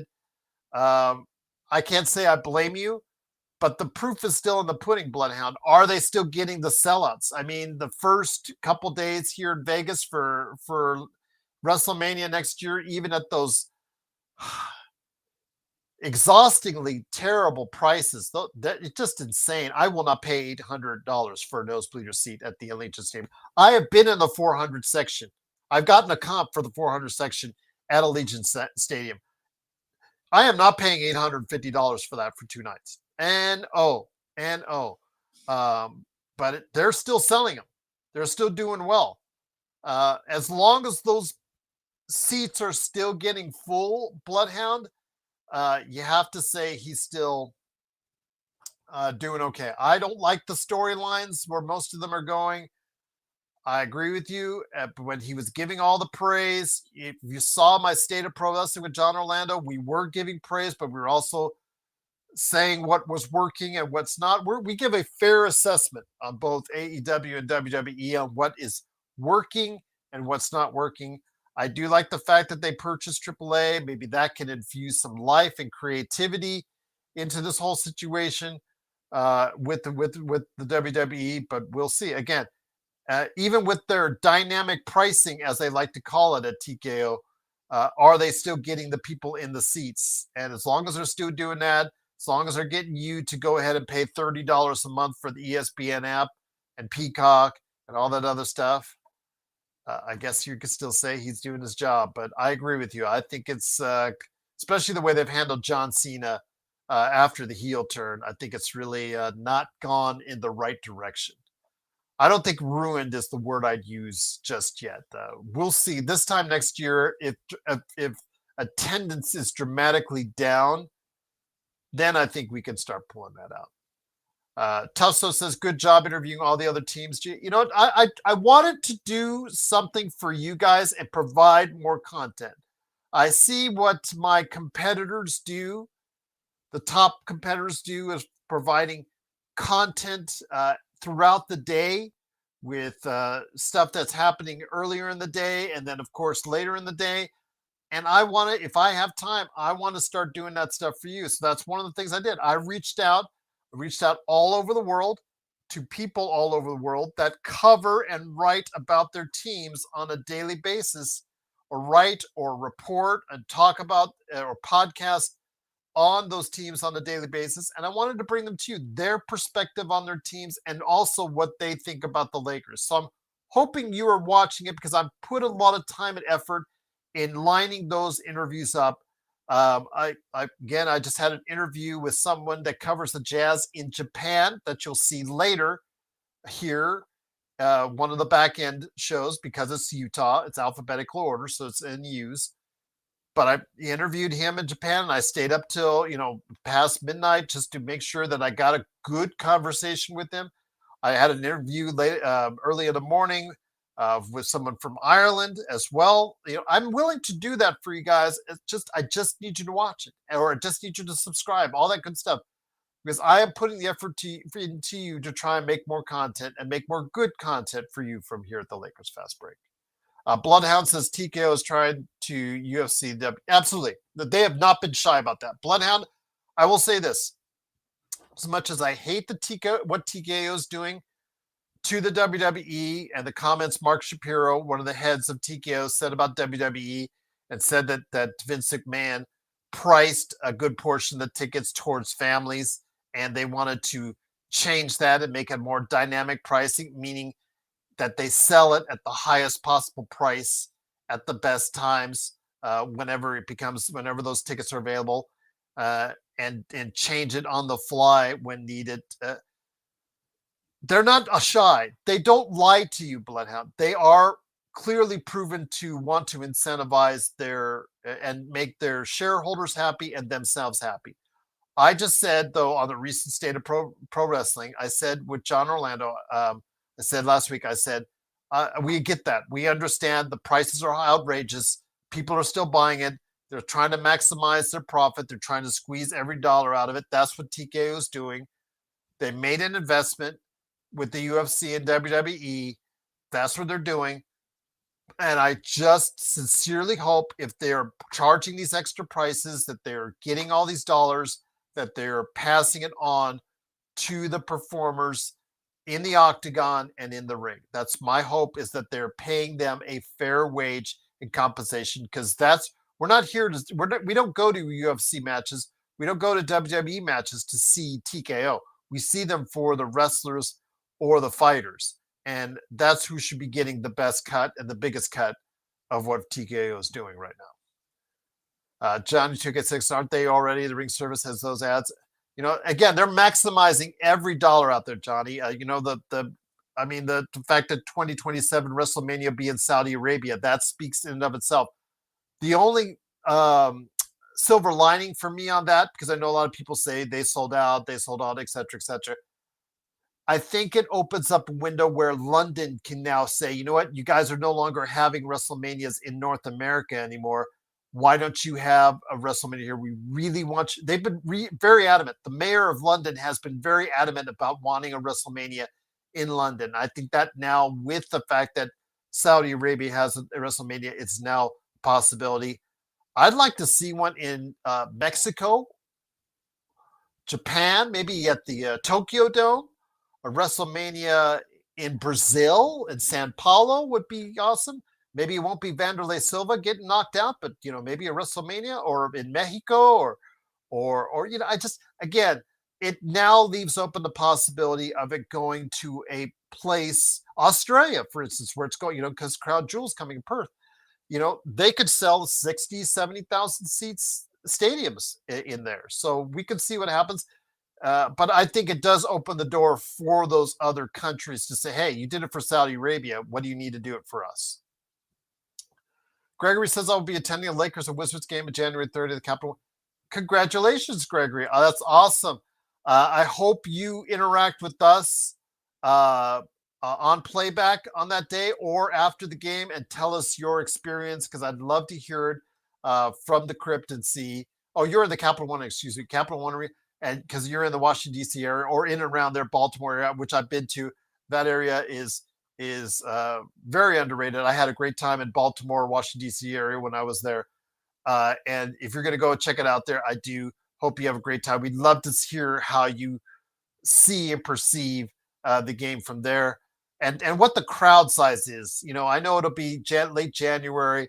The team in Washington will already be struggling. What's the crowd size like? Will it be like the Raiders game here this past weekend, where everyone that was watching the Chicago Bears and Raiders could clearly see it was 50-50 Bears and Raiders fans on there? It was hilarious. I've been to 3 Raiders games last season. I saw exactly that the Raiders get a lot of the other team's fans into that game. In fact, I think what was the Browns? That was 60% more Browns fans, and the Steelers fans. The Steelers fans was actually a lot more than that as well. The Steelers fans were well more than the Raiders fans on that game as well. What's up, Johnny? Great to have you here, both you Johnnies. Great to have you here. It is Gerald Glassford. Thanks so much again for listening. Thought I'd stay just a few minutes and end up being a lot more, but you guys provided me some great conversation, so I'm indebted to you once again. Bloodhound says the product has to be good to be worth the money. I agree with you. I will not put the money out if the product is not good. I will not buy tickets for something I don't believe in just because it's there. I will not spend money on pay-per-views. I will not spend my money on products just because it's the WWE, or it's because it's AEW, or it's like, for instance, with Microsoft. I really wanted that Xbox handheld Rogue Ally X. But as I've told you on this show, but I do not want to spend $1,000 for it. I will not. I refuse to spend $1,000 for it. I know that JSJ is laughing at me when I say that, but I don't think even he expected it to be a cool, crisp, just $1,000 bill that you need to buy that unit. That is just, it's good. It'll do a lot of things that I needed to do. It's better than a Steam Deck, but is it $500 better than a Steam Deck? No, it is not. Yeah, you live in DC. That's awesome, man. Because again, I'd love to. One thing I would like to do, all politics aside, I would love to go back to DC. And I only got to spend. I was only privileged enough to spend just one full day at the Smithsonian museums, and only got to really see like two. I was only in two or three. Those buildings are huge, Gregory, and you know this. Being in the DC area, those buildings in the Smithsonian are huge. I don't want to go into what's in them. I know that's been a subject of controversy. I enjoyed my time there. Learning about the history of this country, learning all the different aspects. But I only broke the surface. And if you guys have got any time to go and learn, go check out the Smithsonian museums, because there are a bunch of huge buildings, and there's a lot you need to see when you're there. So yes. Xbox says the Switch is 800 and it's a PS3. It's 500 here in the States still, the Switch 2. But yes, it is like having a PS4 as far as the thing. But Microsoft raising their price on their consoles, that's just crappy. That's just absolutely. I cannot defend Microsoft Xbox after they did it twice in a year. They've raised the price twice in a year. And Costco and Josh told me earlier today on the Pop Culture Cosmos that they pulled, both of them have.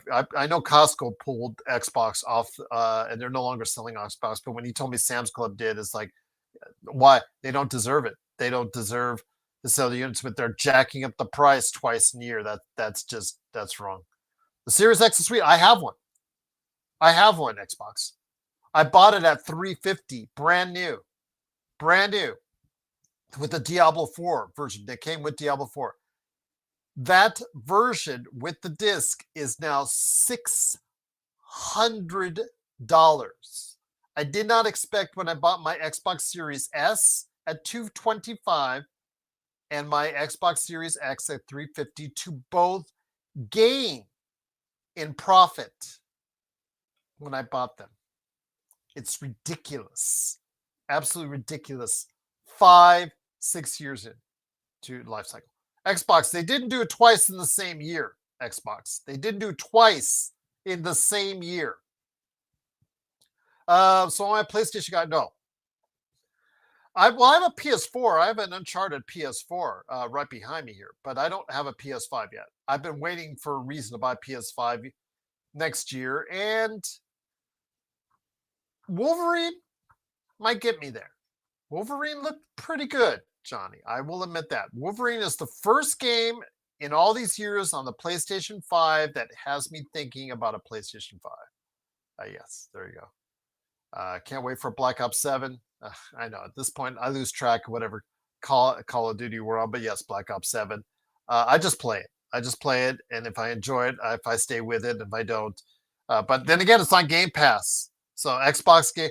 That's the one thing I can say Xbox, that I can defend Xbox. It's the Game Pass is still the best deal in video games. And I'll leave it at that.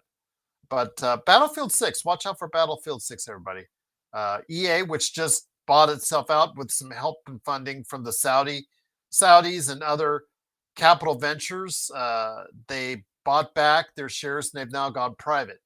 They are no longer a publicly traded company. It took $55 billion again to get them off of being a publicly traded company. But yeah, they're now privately owned company. But we'll see what happens with Battlefield 6. JSJ says, I want a new God of War game. I have a feeling you'll get probably an answer to that next year. Maybe as early as announcement at the Game Awards in December. Come here. Bloodhound EA is going private, more of the same slop. Yeah, I mean, it's all about, how much they sell Madden, how would they sell, how many units they sell Battlefield, how many units they sell FC, 24, 25, et cetera, because they want you to get hooked into all the microtransactions and all that stuff. And people keep spending money on those microtransactions. You guys spend those money on microtransactions. So that's why they're doing it. Electronic Arts. Yes, Electronic Arts. You got that correct. Yes, EA is Electronic Arts. and they went private earlier today. They announced a $55 billion deal to basically sell out all the buy up all the stock from current shareholders, costing them $55 billion, and was supported by I think one or two private equity firms and a Saudi company as well to go ahead and help them out. Xbox, I'm sorry, I got to disagree with you. Wolverine looked good to me, with all due respect. Don't hate because it's just a PlayStation game. Wolverine looked good. Go Siete, that's coming out later this week. That looks okay, but doesn't make me want to buy a PS5. Wolverine might get me there. We'll see. We'll see. I yes or no, I haven't decided on that, but we'll see. If it's still $600 to get a PS5, I draw the line there. I wish I could physically purchase those old Command and Conquer titles. Yeah, there you go. You still can, Johnny. There are still ways that you can get it. I mean, eBay has a lot of options. There are retailers, like if you lived here in Las Vegas, I know that my good friends at Retro City Games could look for that for you, as far as the Command and Conquer games, because they're specialists here in the Las Vegas area. They have 4 stores. They're opening up their 4th one here at the right in the middle of Caesar's Palace, the shops, the forum shops. If you were here, but if you have local game vendors in your area that you're at, I would ask them to see if they can go ahead and help you with the Command and Conquer physical titles. Otherwise, there are avenues out there. There are several resellers that do go ahead and are able to provide you options on buying Command and Conquer's game physically, because they're still out there. At a price. But Bloodhound said Wolverine looked great. At least EA will stop making. Oh, Xbox, come on. I don't want to even go into that. I don't even know what trash you're referring to. As far as I'm concerned, isn't Mass Effect the next BioWare game? Yes, JSJ. Supposedly it is still on track. Although I might be a great grandfather by the time that game comes out, which may not be that far away. But I'm guessing 2029, maybe 8 for a Mass Effect game. I mean, because it sounded like it was far away, and the fact that their last game, Dragon Age, didn't score all that well, I would make sure I would take my time and make sure this is going to hit with audiences, because if Mass Effect does not hit this time around, as much as you see I'm a big fan right here behind me, if Mass Effect does not hit with audiences, then BioWare will be out of business. They will shut down EA will shut down that studio if Mass Effect does not hit. I will buy Mass Effect, most likely, unless it's like the last Mass Effect is. I mean, I got it on the cheap because I waited for that one because that was so bad upon release. But if it's halfway decent, if it's good, I'll buy it. If it's great, I'll buy it for day one. But yeah, absolutely looking forward to seeing that. But they can't blow it, or else they're done. All right, Xbox says they have not released enough exclusive this gen. Xbox says better. I agree with you, Xbox, but the fact is Xbox has priced itself into oblivion. They have not promoted well. They started on a bad note. You and I could have this argument all day long, but when you started off this generation with a very poor start, PlayStation had the much better start than Xbox did, and that's how PlayStation has sold more dollars than in this generation than any other generation they've had, and that's why Xbox is getting their stuff pulled off the shelves because they had such a bad start and it steamrolled from there, and they don't promote their products well. Microsoft does, and there's really nothing. I mean, you and I could have this argument all day. I prefer Xbox over PlayStation, but Xbox is unfortunately not the greatest in promoting their own products. And again, they've really had the better games, but only in the past really 2 years have they really been consistent with putting out good games. Johnny says, okay, Gerald, we'll ask you around here first. I prefer old physical media now. Also, music CDs, vinyls need a beat up. You know what? Again, check around. there I understand with physical media being that's something that a lot of companies now are not trying to make. There's still a big business now, as I mentioned, or in your area with local shop owners, those local mom and pop places. Again, my friends at Retro City Games has been booming because of the stuff that they're doing, and they don't sell much in Pokemon, they don't sell much in Magic, they don't sell much in comic books, they don't sell much in some of the other stuff that love pops. They don't sell much in pops. They don't sell much of the plush toys. They sell their predominant they're one of the few businesses that are still predominantly video games. Mostly video games.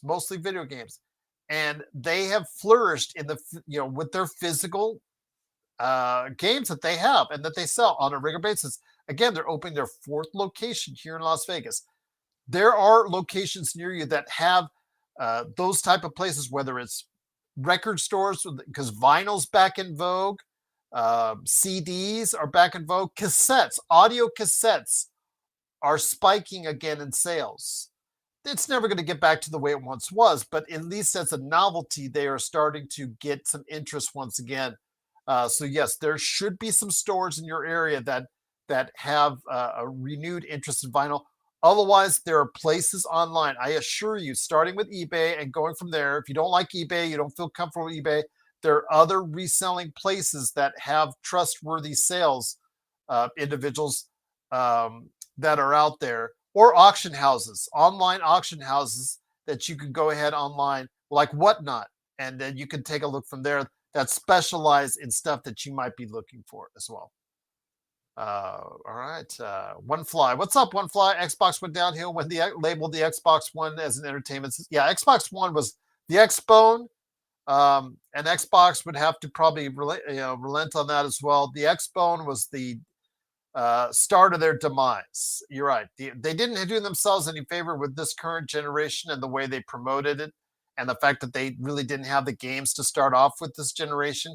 They've really done. They had the games that they had in this year that they would have put out in their first year. It would be a completely different story. But you're right on the Xbone. The Xbone, when they debuted that thing at E3 and they had Don Matrick up there saying absolutely the dumbest things imaginable about it, with the nuclear submarine comment and some other stuff that he said that was just absolutely asinine, and the DRM controversy back then.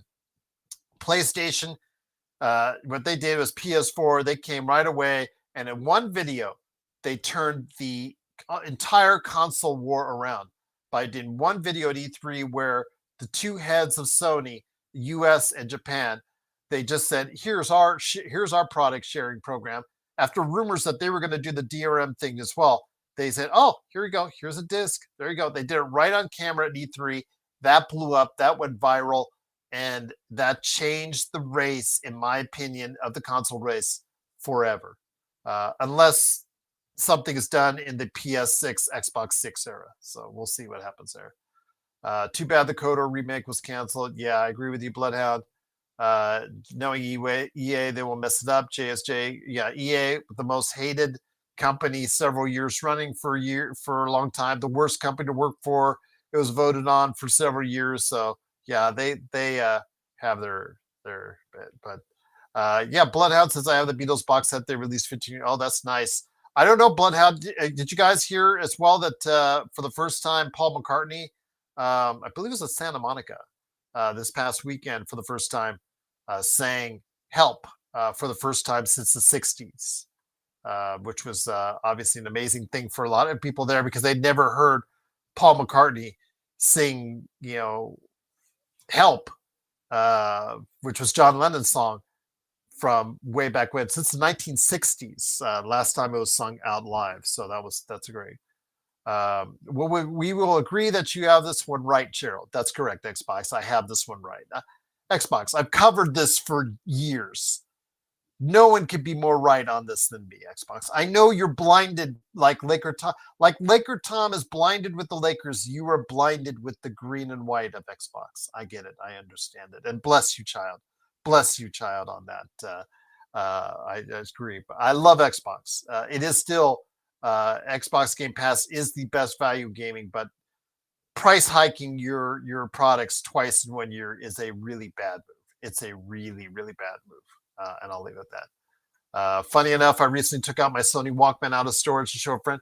Might want to check Johnny online to see how valuable that is, because a lot of those electronics I sold in the 90s, working for the good guys, those are kind of valuable now. And I'll just leave it at that.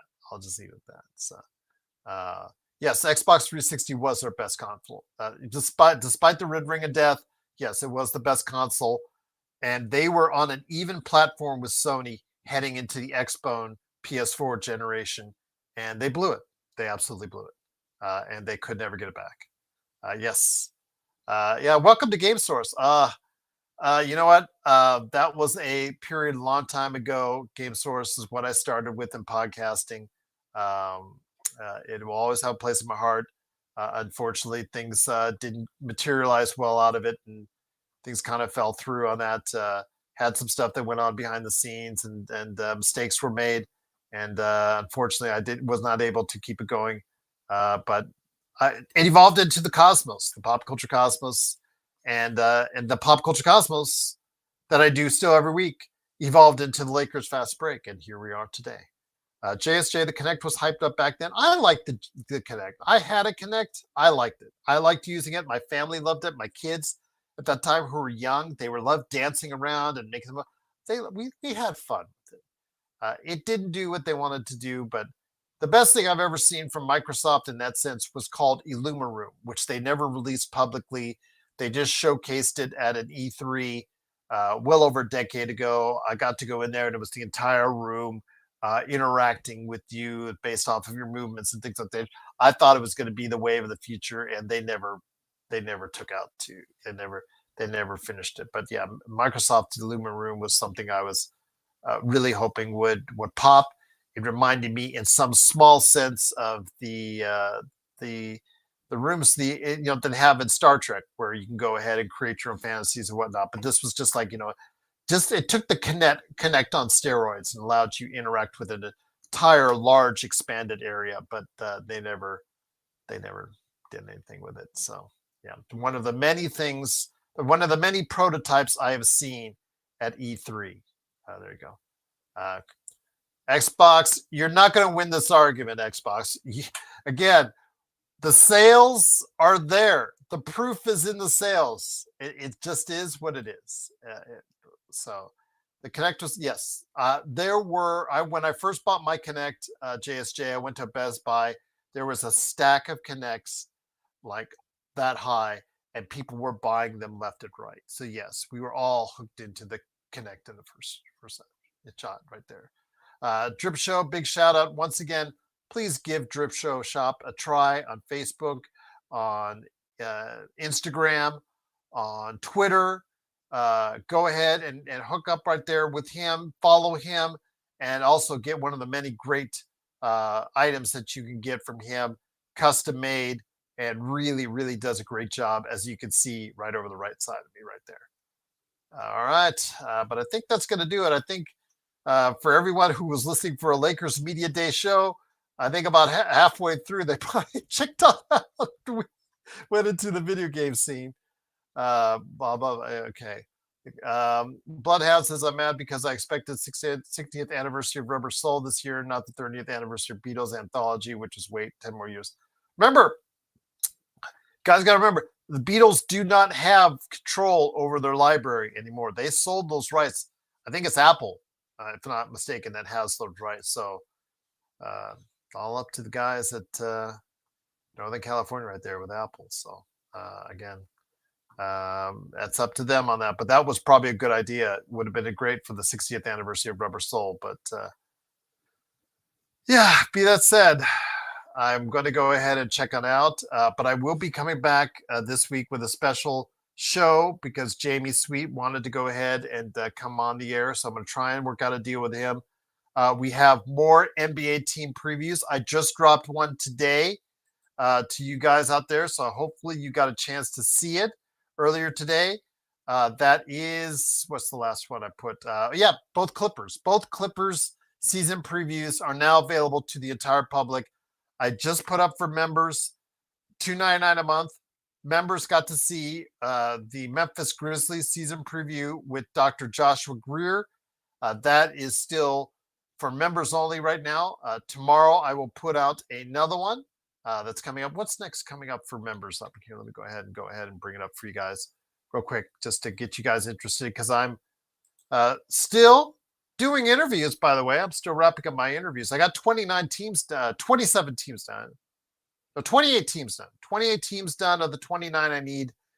So I'm still doing interviews for you guys on that, but I will say that I'm going to be dropping next after the Memphis Grizzlies. When that goes public, I'll be dropping Miami Heat with Zachary Weinberger. That one is going to be available for members tomorrow. So look forward to that one as well. So yeah, great show. Great show. Thank you, everyone.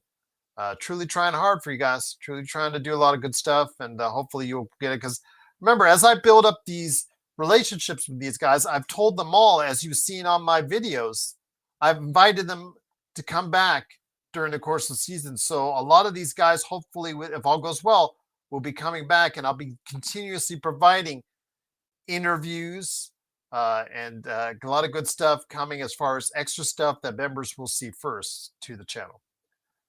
Gregory, man, I just appreciate you're at 2:00 in the morning and you're watching me ramble on about video games and the Lakers. I am truly honored. See, it's these things, when you guys tell me these things, that I get you through the work night, or I get you through the morning drive, or Joe and I arguing gets you through this. It cheers me up. It tells me that what I'm doing is worth your while, and that I truly am indebted to you guys for as well. Yes, Johnny, I'm going to say this again. I like the fact that it was unremarkable. I think that's what we needed. We did not need a juicy, uh, you know, uh, controversy-laden conversation for as far as that's concerned. So I will. I'm glad that we had an unremarkable, by the books, everybody with their athlete speak, giving you all the cliches. Everybody's in the greatest of health. They lost weight, they gained weight, they ate right, they played golf, all that stuff. Bryce is going to do Bryce stuff. LeBron is happy with what's going on with his contract. He's cool. He's seen more in behind the rearview mirror than what's in front of it. He knows he's not near the end. All that stuff, nothing surprising. I just like that. It's kind of stress free, and for once, heading into the season, I think that's what we need. Let the guys down the street deal with the Kawhi gate and all that stuff, and all the non-answers Kawhi gave during his press conference today, and all that stuff. Yeah, I didn't need that, Johnny. I didn't need any controversy, no backhanded comments from LeBron or anything. This is one of his best media days ever. They didn't take a shot at the previous coach or anything like that this time around. It was just a really uneventful, unremarkable media day. And I think that's what us Lakers fans needed. It's just to focus on what's upcoming with training camp, keeping the guys healthy, getting into the exhibition season, which starts this Friday, and going from there. All right. Yeah, it's like the first day of school. Absolutely. But well, sometimes the first day of school can get interesting, especially if you kind of, got some stuff found out, especially if Pablo Torre found some stuff out. But need I digress. Didn't find it out on the Lakers as of yet. All right. But thanks so much again for listening and watching. Truly appreciate it. Bloodhound says, unfortunately, music streaming has completely devalued music releases. I would love to see more releases and new additions. I would as well, Bloodhound. I know that some of the newer artists, they do bring out a sprinkling of stuff to vinyl or CD or audio cassette now, just as like a novelty or a gimmick, and they give out limited quantities. But it's a nice nod and a gesture, but I don't ever think it will get back to what it once was, because like you said, digital streaming, that Napster generation really did a lot to change things in a different direction.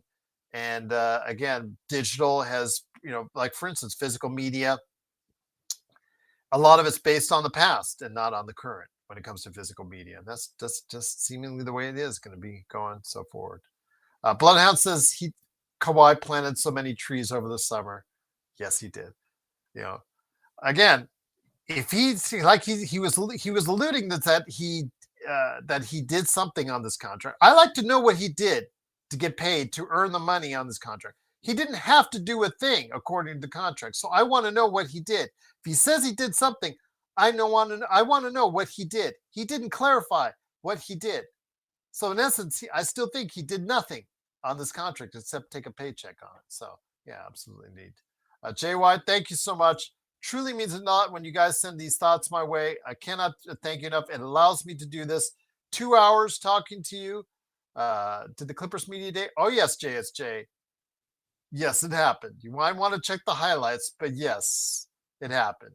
And you got all the tension going over there. Steve Ballmer was conveniently not there. Imagine that. All right, but no controversy here with the Lakers, the media day. We get into training camp tomorrow. And if we hear more news, keep your fingers crossed, guys, that no one gets hurt. Dude Thiero, again, still waiting for about another week before he'll be cleared. A week or so before he'll be cleared. Hopefully the swelling in his knee will go down, allow him to be cleared to go ahead and run with the rest of the team. And we can focus on exhibition basketball on Friday, indeed. So truly cannot thank you guys enough. Please like and subscribe on the way out. If you're not subscribed already, it really helps out the channel. $2.99 a month gets you the extra stuff I do on a hopefully current basis, on a constant basis, like the team previews a little bit early. So hopefully you guys will go ahead and do that, plus the fancy emotes and all that other stuff. But big shout out to my mods, Xbox, and everyone else, Kurt Affair, who was there tonight, and Search and SB and all my regular crew of mods. Truly appreciate it. And then everyone out here who's been here for the past 2 hours, I cannot thank you enough for taking the time out of your day to talk with me. Truly cannot thank you enough. Looking forward to some good stuff. Maybe a Lakers Fast Break radio show this week. Maybe also as well a conversation with Jamie Sweet. Who knows what I've got in store for you guys, but I've always got something in store for you guys right here at the Lakers Fast Break podcast.